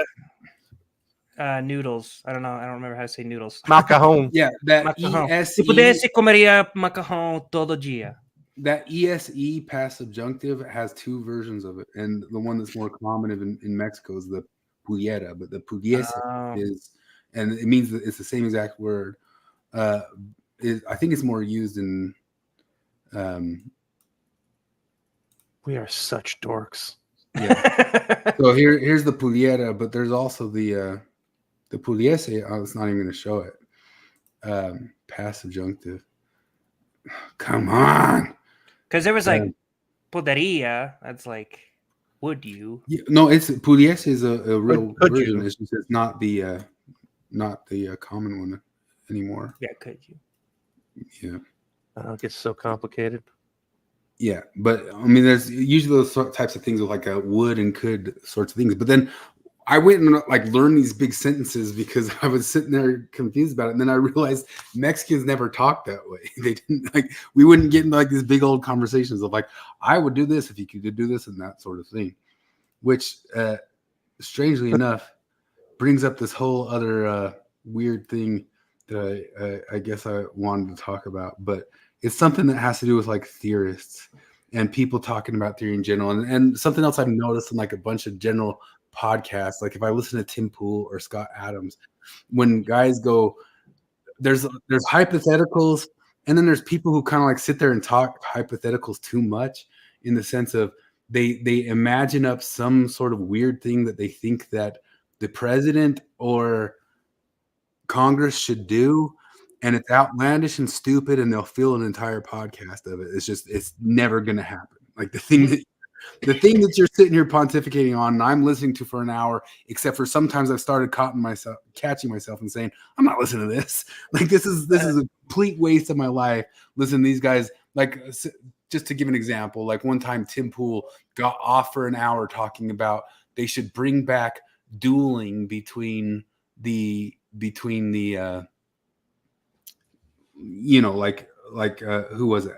Hamilton. Honor duels? Oh. Yeah, they should bring back dueling between the different Congress people. Are they joking? That'd be funny or something, and maybe joke about it for a couple minutes. But they took a serious hour discussing inside and out how we could implement the dueling thing again. Yeah, like Tim Pool is one of those guys where it's like, because early on, when he was starting to get a lot of noise, when he was just like independent journalist guy, and you're like, man, this guy sure seems on the ball, and he's clearly got a lot of gumption. And what I wondered, like, was he always a moron, and he was just hiding it, or did like the feedback loop of getting an audience and becoming a commentator, did that turn him into the moron? Like where he's like, oh, I've got an audience now, and I'm reacting to what my audience likes, and they like Civil War talk. I don't. There's like some sort of a if I notice something really shitty about my side, and I go big on that, then the other side starts to like me. It's almost like a high, It's you realize that there were lies about something you were had an allegiance to. I don't know. I'm trying to figure out how to say it. And I can't even fucking speak it's like anymore. leaving the church. It's like when people leave it's the like church. leaving oh the my church. gosh. Did you know that Joseph Smith had multiple wives? Ah! Yeah, when you get a high on that, it's like a cool thing. That's what I feel like when I watch Tim Pool, because I think he recently finally just admitted, yes, I'm a conservative. And he actually said that finally. Like, it turns out you can have been a skater 20 years ago and a conservative now. Those are not. Then like you used to always say, like, I was a skater. Like when somebody's like, you're a conservative, he's like, no, I skater. Yeah. So what I'm saying is, like, I feel like I kind of pump through a lot of podcasts and stuff, but one of the ways I pump through them is I get to a point where I recognize, like, oh, this next half hour is absolute bullshit. I can skip it, and it's there's this concept, and it's something to do with theorists, and I think this is true of all philosophy and theory too. It's this concept called assume a can opener. Have you heard this? Assume a can opener? Assume a can opener. And it comes out of economists, but I think it's true for any sort of philosophy. And it goes like this. There's a story that has been going around about a physicist, a chemist, and an economist who were stranded in a desert island with no implements and a can of food. The physicist and the chemist each devised an ingenious mechanism for getting the can open.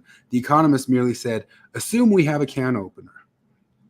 And the concept that it's coming from, I guess it's like thrown around a ton, like economist circles, like, hey, assume a can opener. But when you listen to a lot of different philosophers or a lot of different theorists, you just got to listen for the assume a can opener in there, because they're talking about stuff where we got to start with an assumption that's just not here. That's not going to happen. It's never going to happen. And now we're wasting our time things, and that's I guess just one of the ways I think that you can like kind of stop and start picking out the moments where you're just listening to gobbledygook. And it's true of high level philosophy all the way to shitty podcasts or whatever. Like there's just a moment where they've asked you to assume or presume or imagine a thing that's just not real and never going to be real. And that sort of thing, I don't know. I've just been thinking about it a lot lately because there's so often, especially in like these different podcasts about politics, where people start talking about, oh, what they should do is this. They should do this, and this thing should happen. And really quickly, you start listening like, your idea is stupid, and it's not going to happen, and nobody's listening to it. And now I'm sitting here listening to it, so I'm an idiot. Like, why am I here listening to you? But it's also just true with so many different philosophers who like have ideas of like great big grandiose things that they're gonna do for the world or come up with for the world. And it's like, first off, you're never gonna be. I mean, we know Plato, and Plato was like, I'm gonna be the philosopher who's put up there as the philosopher king. But no, he didn't get there. And if there was ever anybody closer, it could have been him, but it wasn't. And you listen to some other like a random philosopher and they start talking about the ideas that they want to implement for society, and they're just like random philosopher, and you're just like, this, you're wanting me to assume the biggest can opener, which is, can you get this implemented, you know, what's the word, incepted into anybody's head at all? No. That's what I feel anytime I try to read Plato, because I'll get to like, you know, the allegory of the cave, and I'll be like, oh, this is pretty cool. I can see some parallels in life. That's cool. Like I'll get to the ring of Gyges or whatever. I'm like, yeah, that's brutal. I understand that. And then all of a sudden he's like, and that's why we need to have government officials that will tell you what, if you have a gold, silver, or bronze soul, you can only mate with corresponding souls. And if your kid is a higher soul than you are, then he's got to go to the next level up. Like, wait, what the fuck? How do we get on this? Yeah. And I like to say, you just like put a great big giant assume a cat, like you're putting this thing, this idea out into the world that's never, ever going to be done or possibly even attempted by anybody. Shut up. Let me turn off my brain gear stuff. Oh, did you know that in the Acolyte, they said that they purposely wrote that villain to be Jordan Peterson as well. So that's like the third time Jordan Peterson's been written in as the villain into. Oh man, and it was so on the nose with the Red Skull. Yeah. The other one was with that movie by what was it called? Olivia Wilde. I don't remember what it was called. What is your bidding, my master? Sort yourself out. You need clean your room there, Darth. Before you go blowing up Alderaan, you need to blow up the garbage in your room. Why don't you aim your space laser at your own problems before you go aim them and at some poor planet? Man, now I do want like a villain Jordan Peterson, but written by Flip and performed by Jared. Oh, did you see Candace Owens' whole thing on Jordan Peterson? Yeah, she says, well, there's a bunch of people, like, I guess he got into like a big fight with Nick Fuentes and all that sort of stuff and called Nick Fuentes a rat. They called him a rat. And like that was Candace Owens saying, oh, you think that you shouldn't be calling Jews rat. Like he got mad because he was saying that it's wrong to call Jewish people rats, you know? Like you say that's bigotry. And she's like, oh, you don't think you should call Jewish people rats, but you called Nick Fuentes a rat just the other day. And it's because the exchange was somebody said, who do you think controls Hollywood? And Nick Fuentes responded with Jews. And Jordan Peterson said, called him a rat because of that. And then afterwards, they demanded an apology, and Jordan Peterson apologized to rats. I know. I'm sorry. Yeah. Yeah, that's been all goofy, and a bunch of people. I saw somebody kind of pointing out some of the contradictions of people who are like really against pride stuff, but then going and yelling at the Hamas protesters and saying, "Don't you understand? The Jews are much better at pride." And they kind of go, well, that is a contradiction because you guys are like against the pride stuff, but then now you're saying Israel's better because of the pride stuff. Well, I would prefer a it's better than thrown off a roof. Throw gay people off roofs nation. But no, like this. But that's a contradiction. The Fuentes people are trying to make claim as a major contradiction in Peterson's part. But you're right. I mean, it's pretty obvious. Really, that much of a contradiction. It's like I don't know. Jordan Peterson's a little bit like too Israel, because the first thing he says is "give him hell, Netanyahu." I don't know. I guess I don't love the idea of like, yeah, let's go to war and stuff like that. But also, I don't ever listen to Jordan Peterson for his geopolitical takes. I listen to him for his story analysis and like his biblical analysis and his psychological takes and even some of his political takes. But I don't know. I hate Candace Owens. She's terrible. I think, like, I've always been more interested. Like, to me, there's always been more to learn from watching people react to Jordan Peterson than what Peterson actually says. Yeah. Like, for me, that's always been the more interesting thing. And in fact, I remember, like, geez, it's been years already, but years ago, one of the last times I was actually talking to my little sister in person, and I brought up Jordan Peterson, and I didn't even bring. I said, like, have you ever heard of Jordan Peterson? And she's like, scoff, and it immediately blew me off. And I didn't even want to talk about Jordan Peterson. I wanted to talk about the Kathy Newman interview. Like, look how Kathy Newman treats this guy. Look what she says to this guy. Like that. And I never even got there. I never even got there. A week later, my dad called me and said, "What? Your little sister says you listen to Nazis." Like, oh God. And I'm like, oh God. Okay, yeah, exactly. What a wuss going to tell dad. Yeah, exactly. Yeah, because what I was going to tell my little sister is like, look, okay, like, for Jordan Peterson is a weirdo. He says all kinds of dumb stuff. Okay, can we agree on that? But, like, what I want to talk to you about is watch this lady and watch how she treats this guy, and, like, but again, never even got there. Never got close to that part of the conversation. See, I remember, I don't know. Candace Owens annoyed me, like, right away. Oh yeah, no, I remember getting really annoyed with her because, like, right when that whole George Floyd thing was coming out, she released this whole, like, video when we're having this debate over whether or not the killing was justified. She just released this long video talking about how, like, this guy was a bad guy. He did bad things in the past and blah, blah, blah, blah, blah. And like you're actually not really adding anything to this because what we're trying to do right now is determine if this was justified. Whether or not he was a bad guy holds no bearing over whether it was justified because justice is blind. Yeah. So I get it's it. incidental. Like, he was a bad guy. Like, it sounds like a lot of the stuff he did was bad, but I feel like, I don't know. She says things. Who is that you're saying is a bad guy? George Floyd. Oh yeah. He was a saint.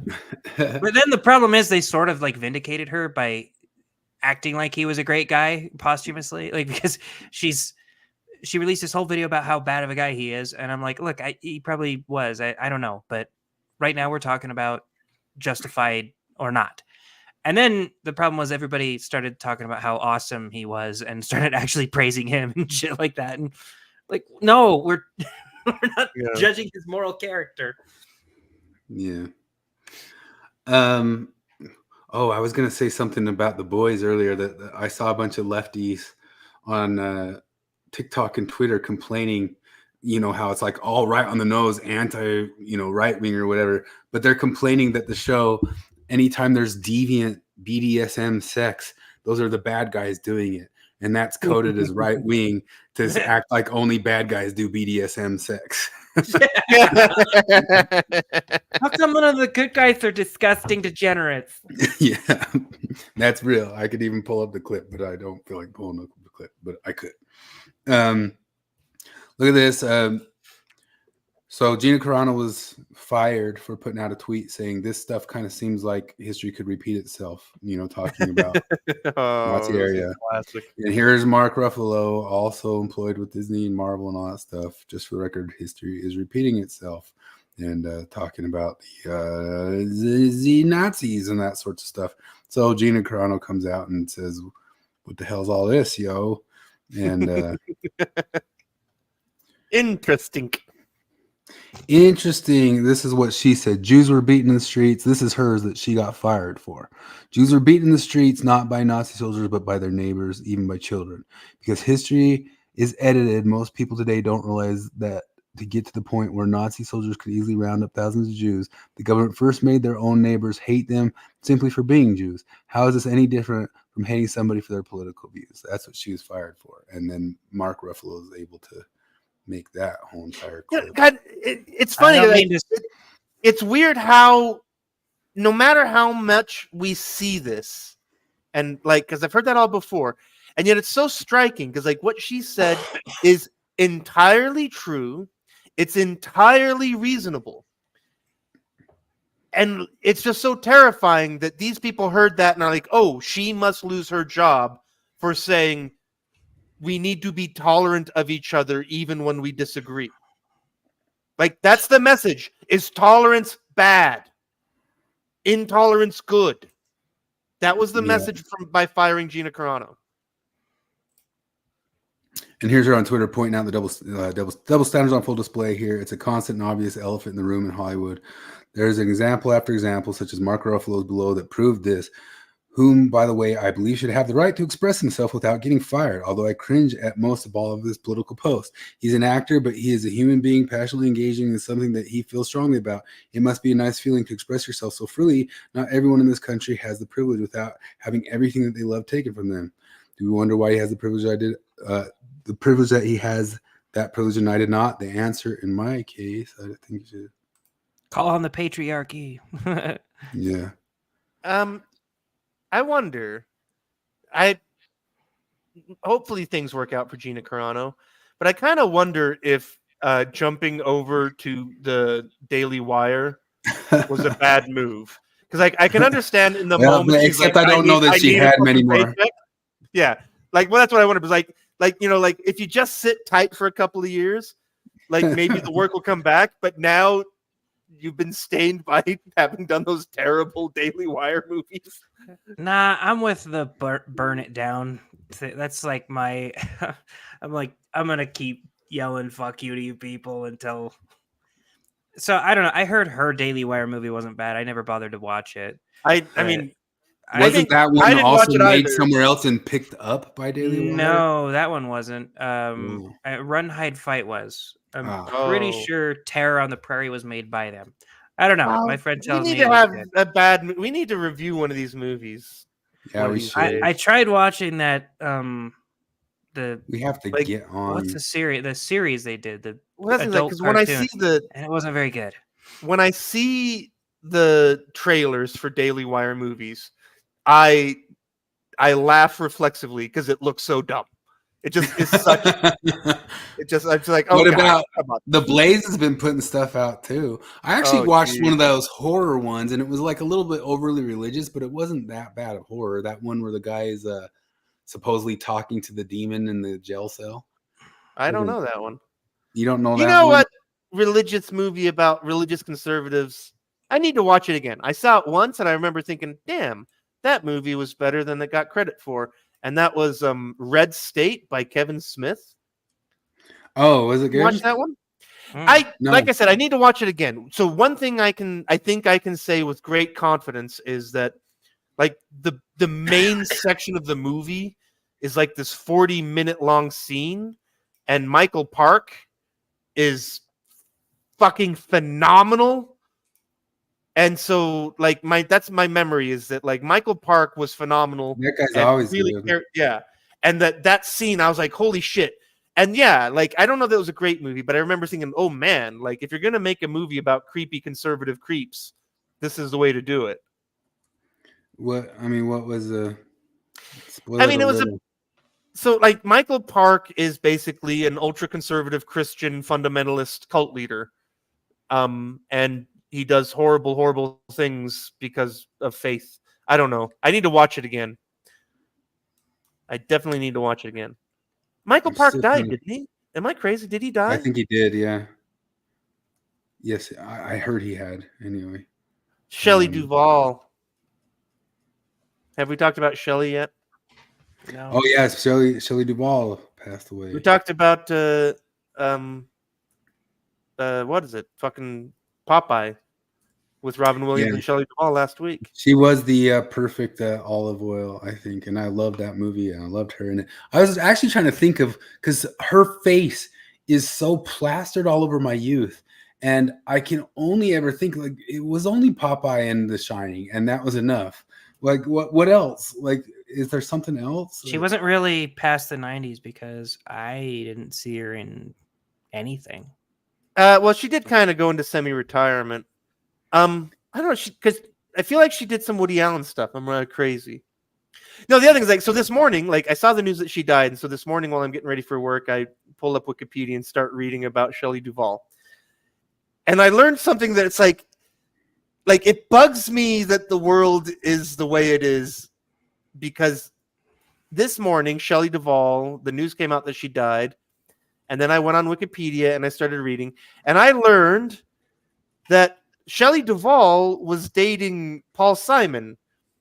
And then one day, Shelley Duvall introduced Paul Simon to her friend, Carrie Fisher. And then Paul Simon dumped Shelley Duvall and married Carrie Fisher. Yeah, man. And I feel weird that I know that much about Paul Simon's personal life. I don't know why. It's just like, wait, what weird. Like, I'd gone all this time, my whole life. I didn't know that Carrie Fisher was the other woman. Like, for Paul Simon. And like, it's just weird. Like, what is up with the world? Why do I know this stuff? She was in Roxanne, which I watched and loved a lot when I was a kid. That's kind of like a Cyrano de Bergerac with Steve Martin type movie. I need to watch that again because I only remember my mom liked that movie. Rocket Man, I remember Rocket Man, but I mean I need to see that again. Rocket Man was great. Was that? Well, that's one I of did, the. I did see it, but Rocket Man is like it was not. I know why she was all over my youth. It was that British like fairy tale theater thing. That's what it was. You don't know fairy tale theater? I'm trying to remember fairy tale theater, maybe. Fairy is in gay. Yeah, everything is the gays. Fairy tale theater. The gays. This fairy tale theater. She was in a bunch of these. Oh my god! Okay. Oh my god! I was thinking about that just the other day, and I was trying to figure out what it was, and I couldn't remember it, and I thought I was insane because I kept trying to Google the shit that was. Oh man. Okay. Yeah, Shelley Duvall was in a bunch of them. Like I was trying to figure out like why was she all over my youth, and it couldn't have just been Popeye and The Shining. It couldn't like Shelley Duvall, and it's this fairy tale theater. Yeah. Okay. I wonder how many she did. Seriously was trying to figure that out. That's crazy. Look at this. They're all there on YouTube. Shelley Duvall, Fairy Tale Theater. Pinocchio. I think she was in most of them. I think she did some. She's the narrator. The narrator. That's what it is. Yeah. Like she sits in. But she also acted in some, like in Rapunzel. She's you're right. But no, she like sits in the bedroom in her pajamas. It's like this comfy set or whatever, and she just like with that very soft voice narrates exactly what she's gonna read next and how it makes her feel or whatever. It's called Shelley Duvall's Fairy Tale Theater. Yeah. Oh. Wow. You just unlocked something in my brain. Me too. Got there. Jesus Christ. Do you guys ever wonder if maybe one of the reasons we don't have a huge audience is that our show has no structure? What are you talking about? It's total structure. First, you take down Biden, Shelley Duvall, you take a left around Albuquerque, and you talk about Shelley Duvall's Fairy Tale Theater. That's what. That's because I mean, obviously, she had such a striking face, just like stills of Shelley Duvall. You know, like she's kind of interesting. Like, Shelley Duvall would never have a career acting today because she's just on that edge of looking like a perfectly ordinary, like today, Shelley Duvall would just be working. She's even in these fairy tale theaters. She's olive oil. Like if Shelley Duvall had been born in 1984, she would work at a gas station in Winnemucca, and that'd be sad because she was great. I want to go watch all these old fairy tale theaters. I remember when I was a kid, some of them even scared me and stuff. They're like kind of over the top. This was the Christian movie that was okay, nefarious. I swear it was by the Blaze or somebody, or at least it was originally just released on the Blaze or something like that. Really? I liked the Book of Eli. I don't think it was. That's pretty religious. Yeah. That's very. I mean, it's the Bible, right? And it's basically God helps him. Yeah. See, here it is. Nefarious movie, Blaze Media, like put it out, and it was initially. I mean, it's not bad. It gets overly kind of bonky on the head about religious stuff at the end of it, but it's spooky, scary. Ooh. Spooky. Scary. Spooky.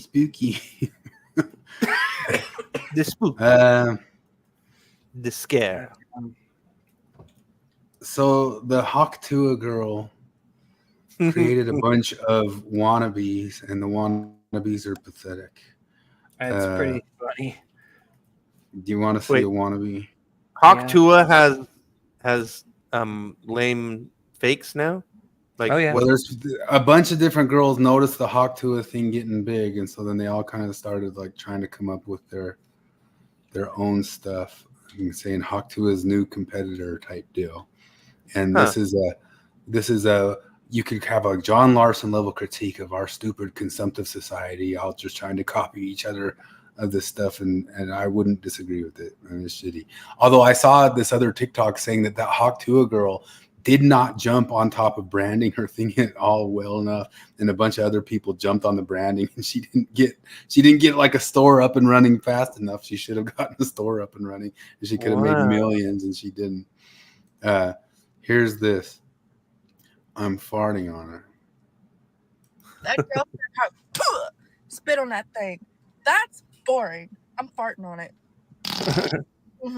Exactly. Speak to him, Toothless. I'm farting on it.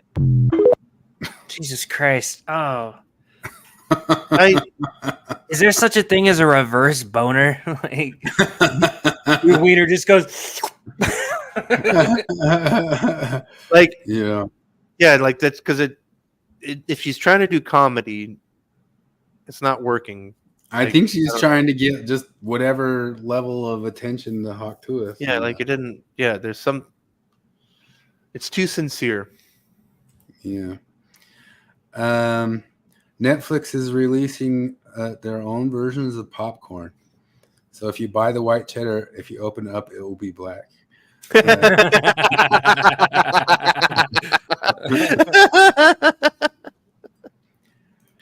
This digitine thing. Have you heard of this digitine thing? No. There's all these different people are going around, and if you ask me, like this hits levels of the leftists seeming pretty anti-Semitic to me.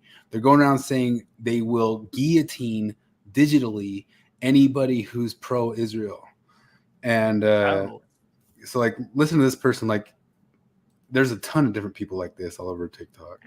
Another edition of You Think You're Looking at a Smart, Loving, Caring Celebra Atee. Really, what the fuck? You need to do that many syllables. It's got to end here. But really, it's Paul Rudd who's looking Paul Ruff these days, because that's what happens when you're a Zio. You age like milk. He has said in the past that he is not a practicing Jew. He has perfected it. I would just like to remind everyone on my page that they're going around announcing they're doing digitines of all these people who they claim that they're Zios, but if you ask me, they're just kind of looking up who's a Jewish person or not. There are more Zionist Christians by a fucking landslide than Jews. So don't get into my comments and make comments assuming that all Jews are Zionists, because it's not true at all. But apparently he is one, so it's good to know. Got me thinking of the rest of the friends. Like why do you know he's a Zionist? You don't have like this other thing is like where it's like, do these guys understand the context of Zionism? Like when you're just talking about, oh, who's a Zionist, like who you sound like? Like, do you guys not know who are the people who are really concerned about the Zionists? Just wondering. Did your critical race theory not teach you any of that history in school? I don't understand. So wait, she's mad at Paul Rudd for saying that I'm a Jew? Yeah, I'm very Jewish. He said I'm not a practicing Jew. I perfected it. Like, first off, that sounds kind of like a joke, but it's also like he's saying I'm religious. Yeah, and I'm telling you, there's not just one or two or three of these. These are all. Is he religious? I didn't know Paul Rudd was religious. I doubt that he is even that religious. But at the same time, like these. I saw Tanner talking that other week when he was describing to us. We never got around to it because I really wanted to see Flip get lectured by Zelf on the Shelf about Palestine and all that sorts of stuff. But they were just talking about, you just see all these genocides happening all over the TikTok and all that sort of stuff, and it's just unacceptable. But there's these types of people all over TikTok just looking into and looking up who's Jewish or not and saying we need to put them through digitines. What was the name of that? Like, because Hitler set up a whole government office that's job it was to go through the genealogies of important Germans and like party members and stuff, and basically scan for Jewiness. And here are these people bragging about, like, we're doing this. We're going to go through Twitter and we're going to highlight the Jews so you know who's the Jew. Well, as long as they're. And I think they won't guillotine the self-hating Jews, I think, is what they're trying to say. That's like somehow Woody Allen will come through unscathed. I know. Well, then we had that tweet by Kwaku, which I'll find somewhere. Oh man, I didn't even pull up the thing of Biden calling Zelensky Putin. That was so funny because it's like right before his huge, like, this make or break, and I don't even call it make or break. Everybody kept calling it like the make or break big boy conference. Only Democrat operatives thought that. Yes, this isn't a make or break. He's gone, man. Yeah. There's nothing. But they're like, okay, this could be your big comeback. But first you gotta do this really easy thing. We just need you to do this NATO thing where you introduce Zelensky. No problem, Jack. Hold my adrenochrome. I thought one of the better.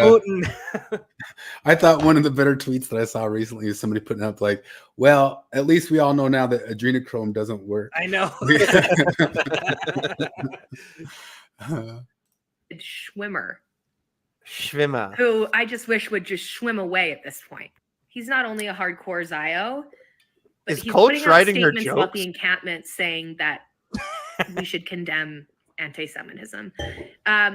Davey Schwimmy, you clearly haven't gone to the encampments. So hey, lady, don't speak on the students ever again. Hey lady, I'd like to remind you that many of the I got some advice for you, lady.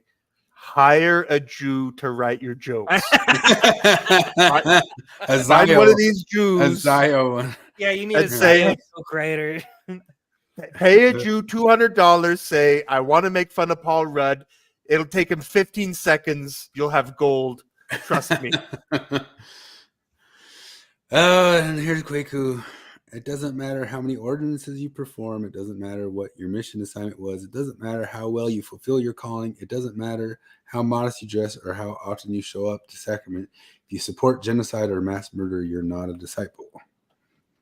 Yeah, he'll usually respond to me, but he didn't respond to me on this one. I just replied to it. I was like, do you not think that? Look, I'll be critical of Israel in a lot of ways, but like, do you not think that people can land more on the side of Israel without supporting genocide? If you want to get pissed off at Israel and watch a very good movie, look up Waltzing with Bashir. It's an excellent movie, and you'll watch it and you'll be like, what the fuck? And then go on Wikipedia and look up the Sabra Shatila massacre, and then you'll be plenty mad at Israel. But most of my beefs with Israel are pretty much the same as my beefs with the American government. You know, that's like shitty government, seedy bullshit. Yeah. I'm only mad at Israel for this, like everybody else on Twitter. Eat your goy block and shut the fuck up. It blows my mind when I see like images of. I guess it was probably also only the super rich people who could afford flight at first, so maybe that's why it was nicer. I know the the term like goy block and zog slop and things like that. They always like refer to Jewish stuff out of nowhere. But no, memes making fun of Jews are funny as fuck. Yeah. Like, dude, the Brooklyn Jew tunnels. Like, that's one of those things where it's like what a gift to anti-Semites than to have a bunch of Brooklyn Hasidim dig illegal tunnels under Brooklyn. Like, come on, guys, you're softballing them. Yeah. That's how we started out this year. The last like 3 or 4 years, there's been like this meme bingo card, and it was like January, and last year it was that one woman who banged her entire precinct and got in trouble for it. And then this year, I'm pretty sure January was the Jew tunnels. How are we going to top the Jew tunnels? Like, well, we got VP Trump, so there's that. Yeah. Well, that happened. So goofy. Well, here's one for you. This can't top it. I mean, it won't get memed enough, but husband deployed while wife was pregnant. Wife told husband baby had died. Wife had actually sold the baby. Father initially couldn't get child because he's in the military. Finally got custody. Found out the baby wasn't biologically his. Oh man! I guess that's just not memeable. Jesus, that's heavy. Yeah, but I mean, Maven could have just said she's just an abortion, man. Yeah, if she didn't live in a patriarchy, she would have been fine. She's probably from Texas, where she would have gotten literally handmaid tailed. And the family just lived happily ever after. Yeah. Yeah. Oh. I don't know. Here you go. Bodyguard for the anti-gun Supreme Court Justice Sotomayor shoots at a carjacker. That story. If we didn't, I did. But if we didn't have guns, then there wouldn't be the carjacker wouldn't have been able to get her anyway. Yeah. I don't know. What's your guys' names tonight? Mine's Bijwo, which is this. It's the term for SJW white guys that Chinese people use. Mine is Madame VP Drumpf. And Flip was about his alleged atheist, probably Mormon. Yeah, I was literally accused by an evangelical. Yeah, well, you probably just said something nice about Mormon or defended. It wasn't Mormon. even that. It's like because a guy posts like dumb evangelical axe grinding. I'm like, this is boring, and this guy's like, that's the thing about you Mormons, blah blah blah, and I'm like, dude, has nothing to do with that. He's like, but you're Mormon. I'm like, I'm actually not Mormon. I'm an atheist. And he's like, you alleged atheist, you're probably Mormon. Like, I'm just like, okay. Okay. Whatever you say, pal. Leslie asks, does Kwaku know about Heber J. Grant told the German saints in pre-war Germany to lay low and not rock the boat? Yeah, but they weren't Palestinians. So that doesn't matter. I don't know. I don't have a million more things to do, but what time is it? Oh, I didn't realize the time. It's tens of 30s. Tens of 30s. Tens of 30s. Here's the Babylon Bee lying. This said several injured in brawl when Mormons and Jehovah's Witnesses arrived at the porch at the same time. Did Snopes correct that? No, not properly. Jared shared this one earlier. This is a good one. Coming out to your parents in Utah, Mom and Dad, I'm gay. Gigh. That one's pretty good. Spencer Cox says he will not be voting for Donald Trump. I did see Spencer Cox came out and said that the 2020 election wasn't rigged, and Like, was not rigged. Yeah, it was not rigged, and he hadn't said that yet. And it was funny because one of the other guy, the guy that retweeted is like, "How come you didn't say that last year, huh? During an election year, huh? How come you didn't say it during your election year, huh?" Man. I don't know. Oh, here's here's some pretty good politics stuff.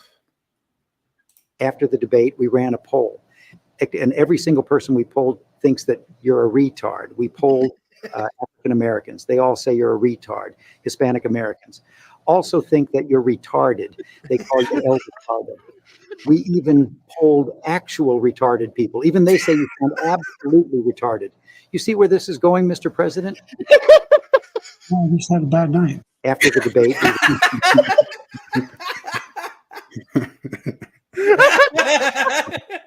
Oh man. Will Donaldo Trumpo? I need to. That was like it's one of those cheap fakes, man. Russian bots. Yeah. I liked this tweet today. It says, the problem with IRL friends is that they are never online enough to be truly relatable. Yeah. I suffer that a little bit. Yeah, absolutely. I hang out with real people and I start talking about something weird and like, what on earth are you talking about? Who the fuck is Colin Wright? Yeah. What is this refining yourself in the age of Trump? I didn't have time to see it. It wasn't very good. It was Maven interviewing a trans dude, Mormon, who wrote a book on like a whole hour of it. Yeah, it was pretty dull for the most part. There was some classic lefty bullshit in there where they're just taking it as like granted that Orange Man Hitler, you know.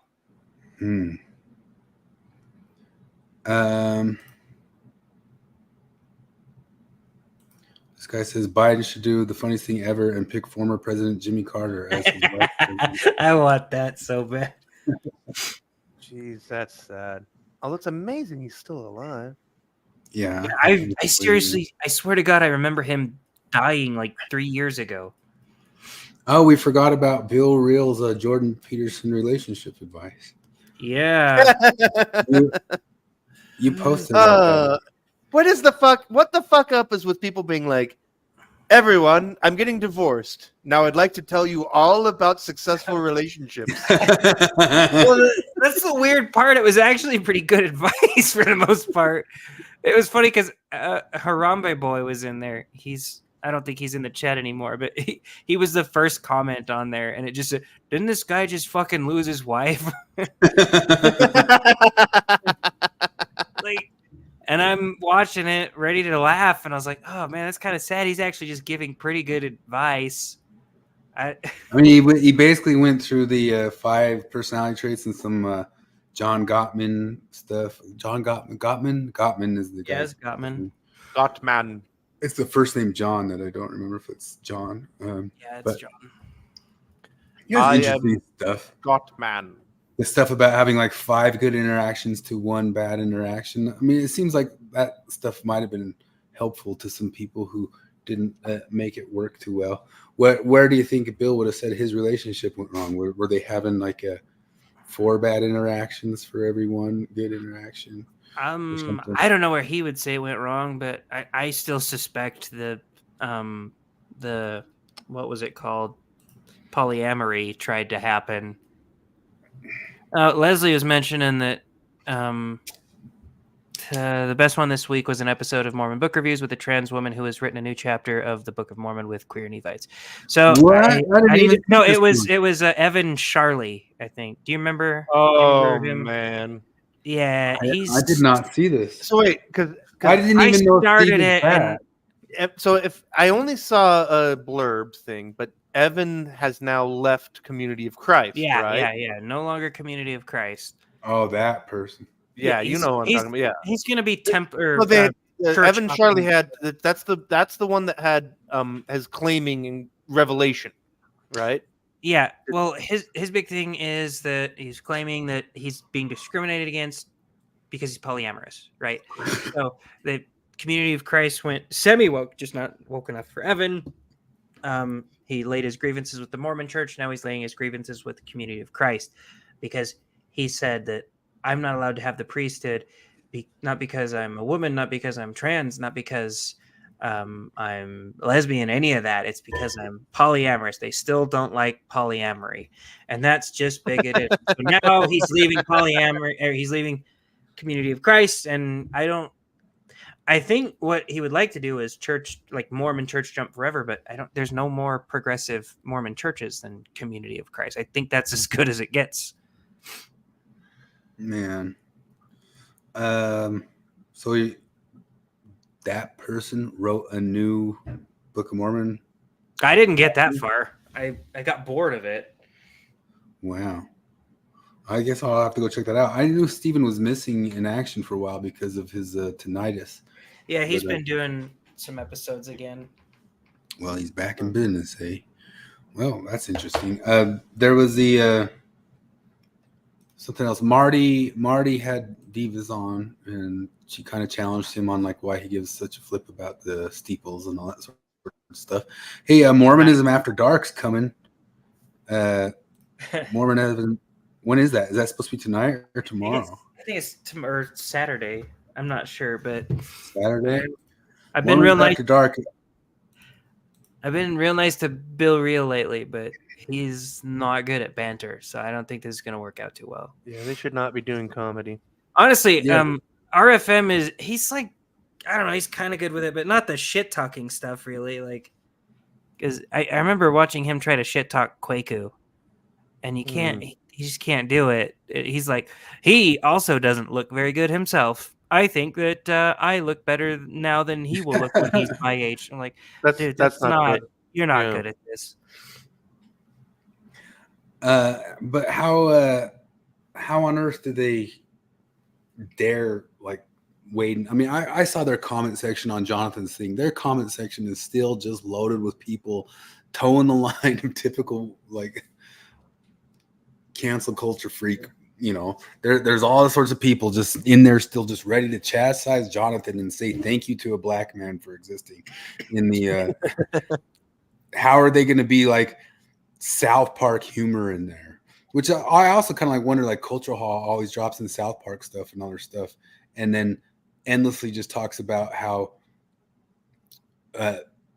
Jacob Hansen's just like ontologically evil because he doesn't outright accept all trans stuff. I'm like, well, then how do you reconcile your South Parkian world? You know, the South Park world makes fun of it or pushes on it as much as it's when the problem comes when you start claiming Hitlers, right? You claim a Hitler of Jacob Hansen. Okay, why is Jacob Hansen a Hitler? Well, because he doesn't accept trans identities, so he is a Hitler. Okay. South Park. Like once you've claimed a Hitler for a specific reason, then there's going to be 1,000 other Hitlers popping up, and you have to claim all of them or none of them. That's really the only options you have. So South Park has to be a Hitler for you. So stop supporting them in any way. Yeah. I don't know. Like I don't know how they sort that out, but I don't know how they're going to be funny. How can they be funny? Like I don't even mean like let's imagine that they can be funny. I'm not talking about just being bad at jokes or something like that. Like let's imagine that they're going to be they're going to be uniquely terrible at being funny because who do you think is going to be the first fucking person to call in? Maven? No, you know who's going to be the first person to call in. Cultural Hall? Yeah. Are they just going to like rely on Cultural Hall stuff for this? Cultural Hall stuff. I have no idea, but they're it's just like a call-in show. Like they're letting people call in, and so he's definitely going to call in, and his mind is a wacky place, so he's going to be full of funny shit. Yeah, like I don't know, because I mean, I'm funny, but there's not that much shit going on in Mormonism to do it consistently, like you know. But with their audience, you can't be. Oh funny. Yeah. Oh, and that's right. Their audience too. That's the other thing. Yeah. What are you gonna do? Like, let's just imagine that they really did have Trey Parker and Matt Stone's talent, but were put there in that spot to make jokes right there. Like, how do you joke to that humorless crowd? I don't know how most ex-Mormons square away like supporting the Book of Mormon musical, because there's got to be a form of cognitive dissonance to him, because it is not politically correct at all. Like it is brutal. But it shits on Mormonism. Shits on Mormonism good, not woke bad. I hate Mormonism more than I love woke, so I guess it's good in my book or whatever. I don't know. Yeah, I think it's about that stupid. I don't know. Like I said, I was talking about this earlier. I mean, this is the whole thing I've been having. I mean, I'm struggling with is that talking to my friend about, like, I believe in belief, like the Dan Dennett thing. Like, yeah, obviously religion is good for a lot of people, but I don't believe that shit. And so, like, yeah, and like, yeah, I really struggle with that because, like, I want to cut people slack. Like, well, yeah, it's good that you took the Book of Mormon in stride, but did you not notice the whole thing where it eviscerated your faith? Like, yeah, I don't know. It's a weird world. Look at this. Spencer Cox just posted, "We're honored to welcome President Zelensky and First Lady Zelenska to Utah. The National Governors Association, Utah stands behind Ukraine, and we look forward to hearing his message to the nation." Our Republican governor, ladies and gentlemen. His message is going to be that the U.S. federal government isn't giving. Everybody thinks that Joseph Smith can go, no. The chat Joseph Smith. His message is just going to be the federal government isn't giving us money. We need some from the state of Utah. Look what's trending. Vice President Trump, and listen to him. Listen to, yeah, what was that? Jesus, man. Wait. Oh, they mixed Kamala Harris and Trump. Vice President Trump. That's too funny. Vice President Trump. Vice President Trump. Putin. Zelensky and Kamala. Oh my goodness. The memes. Oh, this one was great. Is that real? The reaction from Biden. That's the reaction when he really the reaction. I got to see this. I wouldn't have picked Vice President Trump to be vice president. So let's start there. Number one, I wouldn't have picked Vice President Trump to be vice president. Oh, he blinks and goes I down. think she was not qualified to be president. So let's Hand start to the there. face. Number one. The fact is that the consideration. That's like the prosecuting attorney when the Kyle Rittenhouse guy admitted that he's like, no, I didn't. He didn't shoot me till I pointed a gun at his fucking face. Like, ugh. Here's Kamala. Trump bows down to dictators. He makes America weak. People, thank you, Vice President Trump.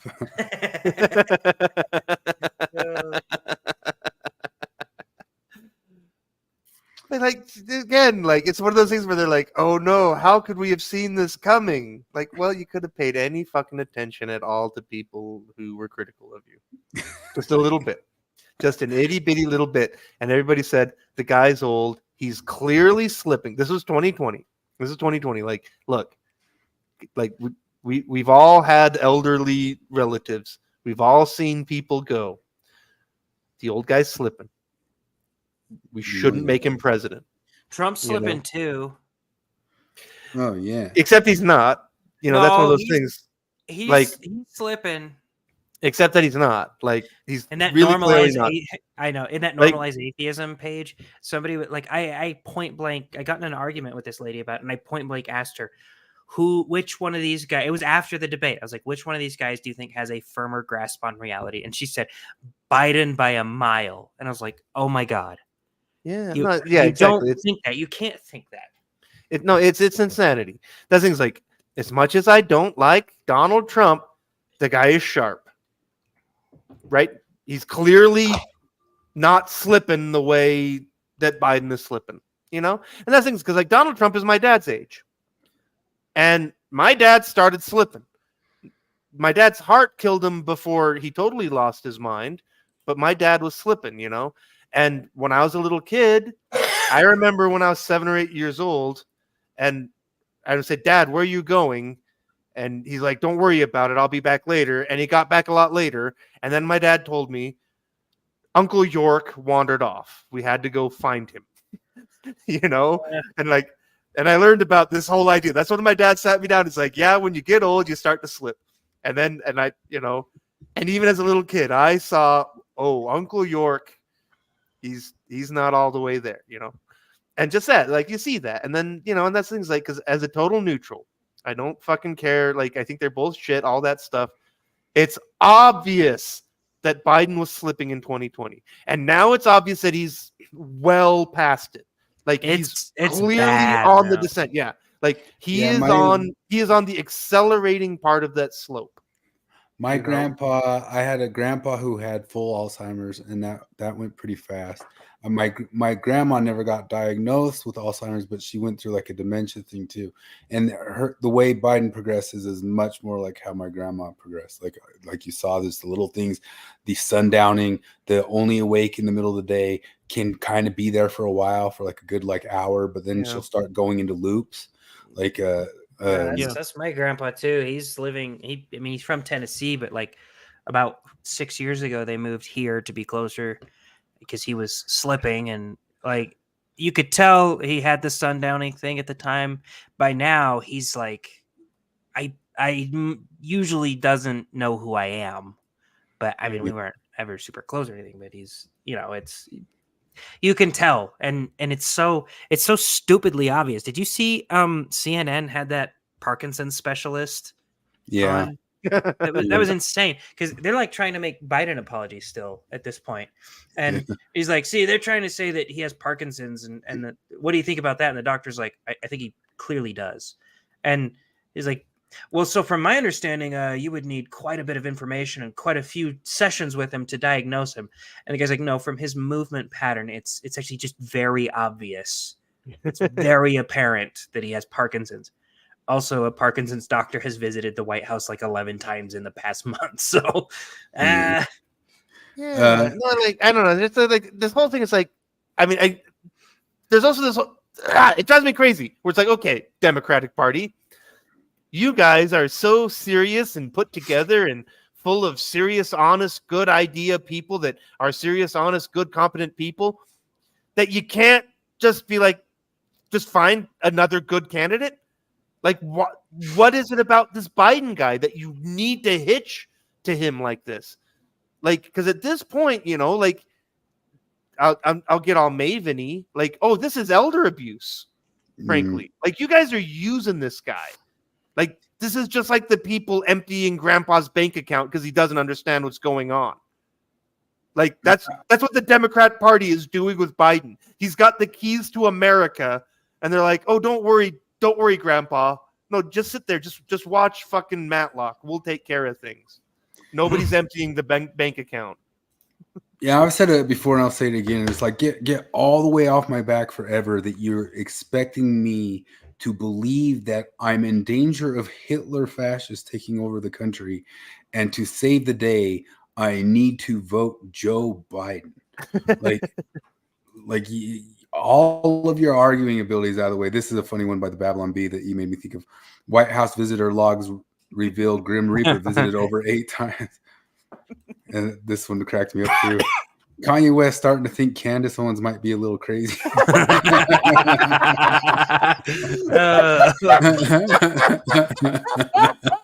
Jesus. Oh, that's a home run. Oh, that's perfect.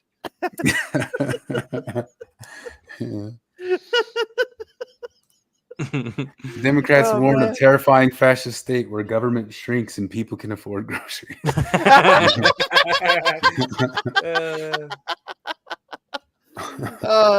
Man, they must have made a good hire recently. Yeah. Good stuff. I want to see this, like somebody put Trump learning that he's a vice president to that old thing of when Ruth Bader Ginsburg died. I didn't know that. I just you're telling me now for the first time.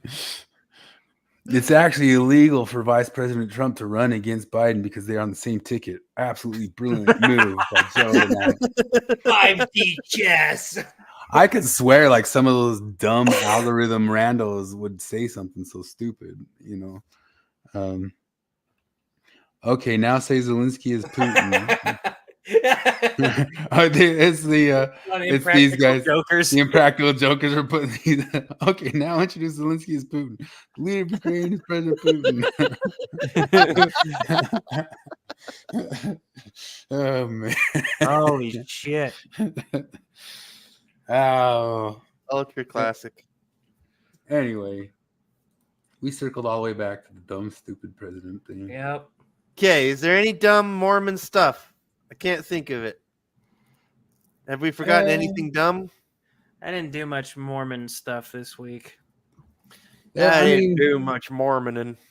Nah. I mean, I looked around it. I mean, the Midnight Mormons didn't, or the Ward radios. The Warden Mormons. They did their typical kind of, hey, look at this cool thing that's probably true, maybe. Yeah, they find another thing labeled NHM or something. So, celebrity prank calls by Kyle Dunnigan. Like, how can I watch Word Radio when there's celebrity prank calls by Kyle Dunnigan? I still need to finish the Fresh Prez. I've only watched like the first 5 episodes or so. It's good stuff. I watched a bunch of videos this week. I got way caught up in it of watching critiques of Tears of the Kingdom.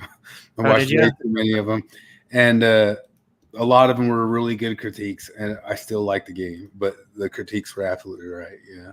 And then of course there was all sorts of weird autists doing crazy things, crazy amazing things in that. There's people who figured out how to, like, if you set the spikes in the ground, they make a frequency if you shoot lasers at them. So they found some spinners for some lasers and made the entire theme song of Zelda spinning around, shooting the lasers at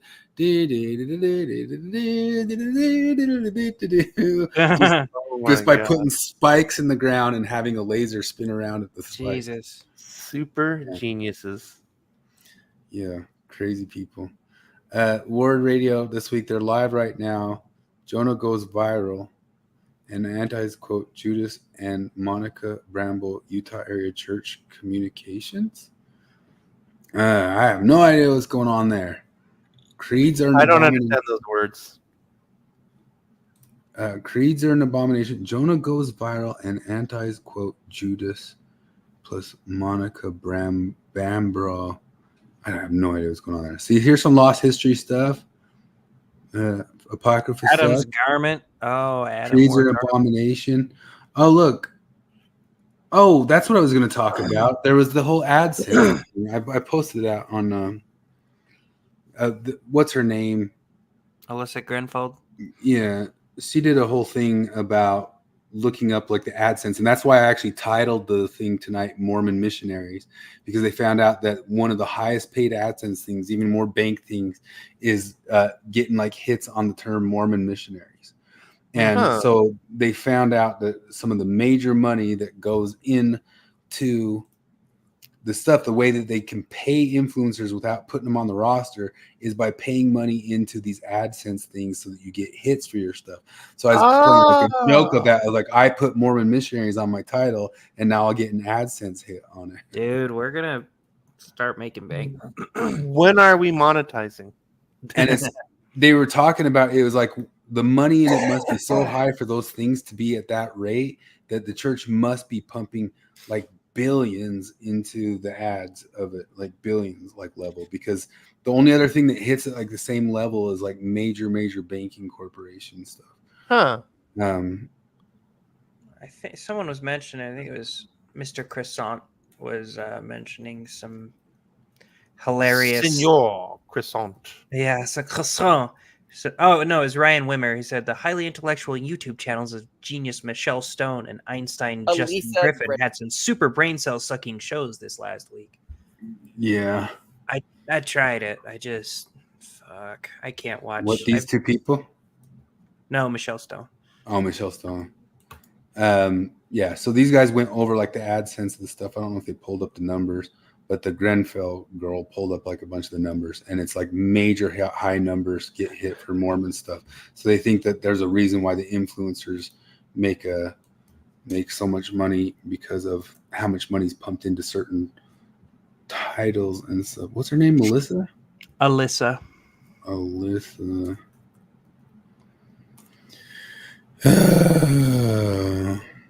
What? What's happening? Did you lose me? No. Yeah, so here's her video Coming in on why there's so many Google AdSense, all these different things. She pulled up these numbers. You can see it like tied to like the names and different stuff. Gets like as high as like if you get an ad on it, you get like $25 to $35 for like, I think it's like a second or for like a view or something like that. And those are like the highest wages. Like there's all sorts of other stuff that just doesn't even hit anywhere near the same level. That's wild. But both her and those other people claimed that it's also tied to why they got away from the word Mormon. And I think they're wrong about that. I don't think I think they only got away from the word Mormon because it's just Russell Nelson's little thing. Yeah, so that would have made sense if he had just done it right then, you know, like if he had just done it in 2019, maybe they had done some research on it and all that. So I might have believed it because I think he's probably somewhat of a greedy miser when it comes to, or not really, just trying to bolster the church coffers or whatever. But I heard some stuff around Mormon. The problem is he had that whole shtick in the 90s before any of this was a thing. I heard that maybe there's some stuff about like around Mormon expression and Mormon stories and Mormonism Live and all that sorts of stuff that they knew that they were getting out like they got out competed early for the term on the internet because they were late to the internet. There were even before he did the whole Victory for Satan thing, there was definitely like actual like active the active members were a little more wary of the phrase Mormon anyway. But yeah. So it's if they were doing Victory YouTube. for Satan was a hell of an album, man.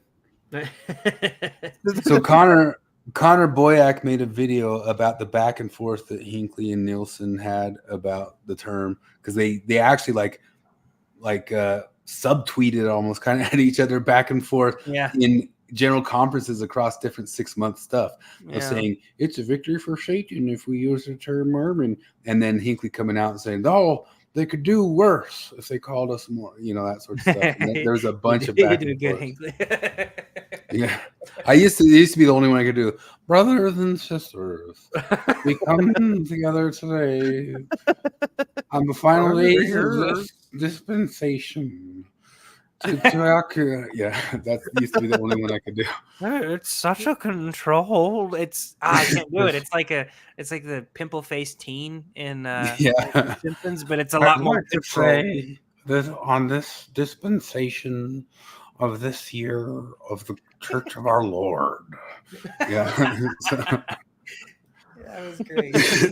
Yeah, that's the only one that I ever had. That and I could do an impersonation of my mission president in Spanish, and then I got George Bush in Spanish, and those are my 3 impersonations. What? Yo me traste zapato. Yo quiero decir que si usted me dice esto a mí, no sé por qué. Me engañas tú a ti. I can do a good Beto O'Rourke Spanish. Oh, let's hear that. Necesitamos ayudar a nuestros amigos españoles. Do you remember when they had that like Spanish off, like Cory Booker and all those it was people? great. Like, Cory Booker's face when he saw Beto using the Spanish card before he was fucking mad. This economy has got to work for everyone. And right now we know that it isn't. And it's going to take all of us coming together to make sure that it does. Necesitamos incluir cada persona en el éxito de esta economía. Pero si queremos hacer eso, necesitamos incluir cada persona en nuestra democracia. Cada votante necesitamos la representación y cada voz necesitamos escuchar. Senator Booker, what would you do on day one? And this is a situation that the next president will inherit. Wow. La situación ahora es inaceptable. El presidente ha atacado, ha demonizado los inmigrantes. Es inaceptable. Voy a cambiar este. On day one, I will make. That's terrible. That's so terrible. It's so bad. Wow. I wonder if he had thought to do it before, or when he saw Beto do it, he's like, "Son of a bitch, that genius! Why didn't I think of that?" He's just pulling out right there. Like that's so bad that like I bet you like a bunch of non-Spanish speakers could tell it was bad. You know. Like, La situación ahora es inaceptable. It's not a rolled R right there. Presidente ha. Like he's doing it like so. One thing, like he keeps vocalizing sibilants. Like that's the giveaway, buddy. The Spanish don't vocalize sibilants except for the weird ones from Spain. Like the Mexicans that you're caring about, Beto O'Rourke, they don't do that shit. Atacado. Like that's like Fred Armisen doing a joke on Saturday Night Live. It does look like Fred Armisen. One of the weird things, one of the hardest things for people to like get with like their accent going is to not W off their O's at the end. Atacado. Like you gotta, atacado. Yeah. You swallow that stuff. Well, that's like one of the hardest things to explain about Brazilian Portuguese are the E vowels at the end of words. Like it's jeep, not jeepy, jeep. Like you swallow that, like, and it's very hard. Like a Japanese swallow. Yes, it's not like another word. Yeah, it's like, the Japanese do it too. Like when like the name, there's the name Sasuke is how it's spelled, but they always they swallow that U. It's always Sasuke. Yeah, desu. Yeah. You don't say desu. It's spelled desu. But you say desu. Yeah. Isn't it Ichiro? But yeah, that last E and they swallow that E. But yeah, it's a similar thing where like that guy's totally hammering those vowels. But like I don't know. To be nice though, like hey, he's trying. Like that's more than a lot of people do. But nah, I don't. If you're gonna if you're running for office, we get to make fun of you no matter what, even if you're trying. Yeah, that's crap. But anyway, craptastic. El Crapo, El Accento Del Crapo.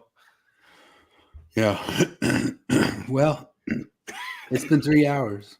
I think we did it. We followed the structure exactly and landed right where we wanted. Like from the beginning, I had the plan of we'd go through Biden, up through John Larsen telling us to demonetize our lives or whatever, and then all the way back through Shelley Duvall, then up through Kwaku and those other people telling us who the bad Jews are, and land on bad Spanish, just like I promised.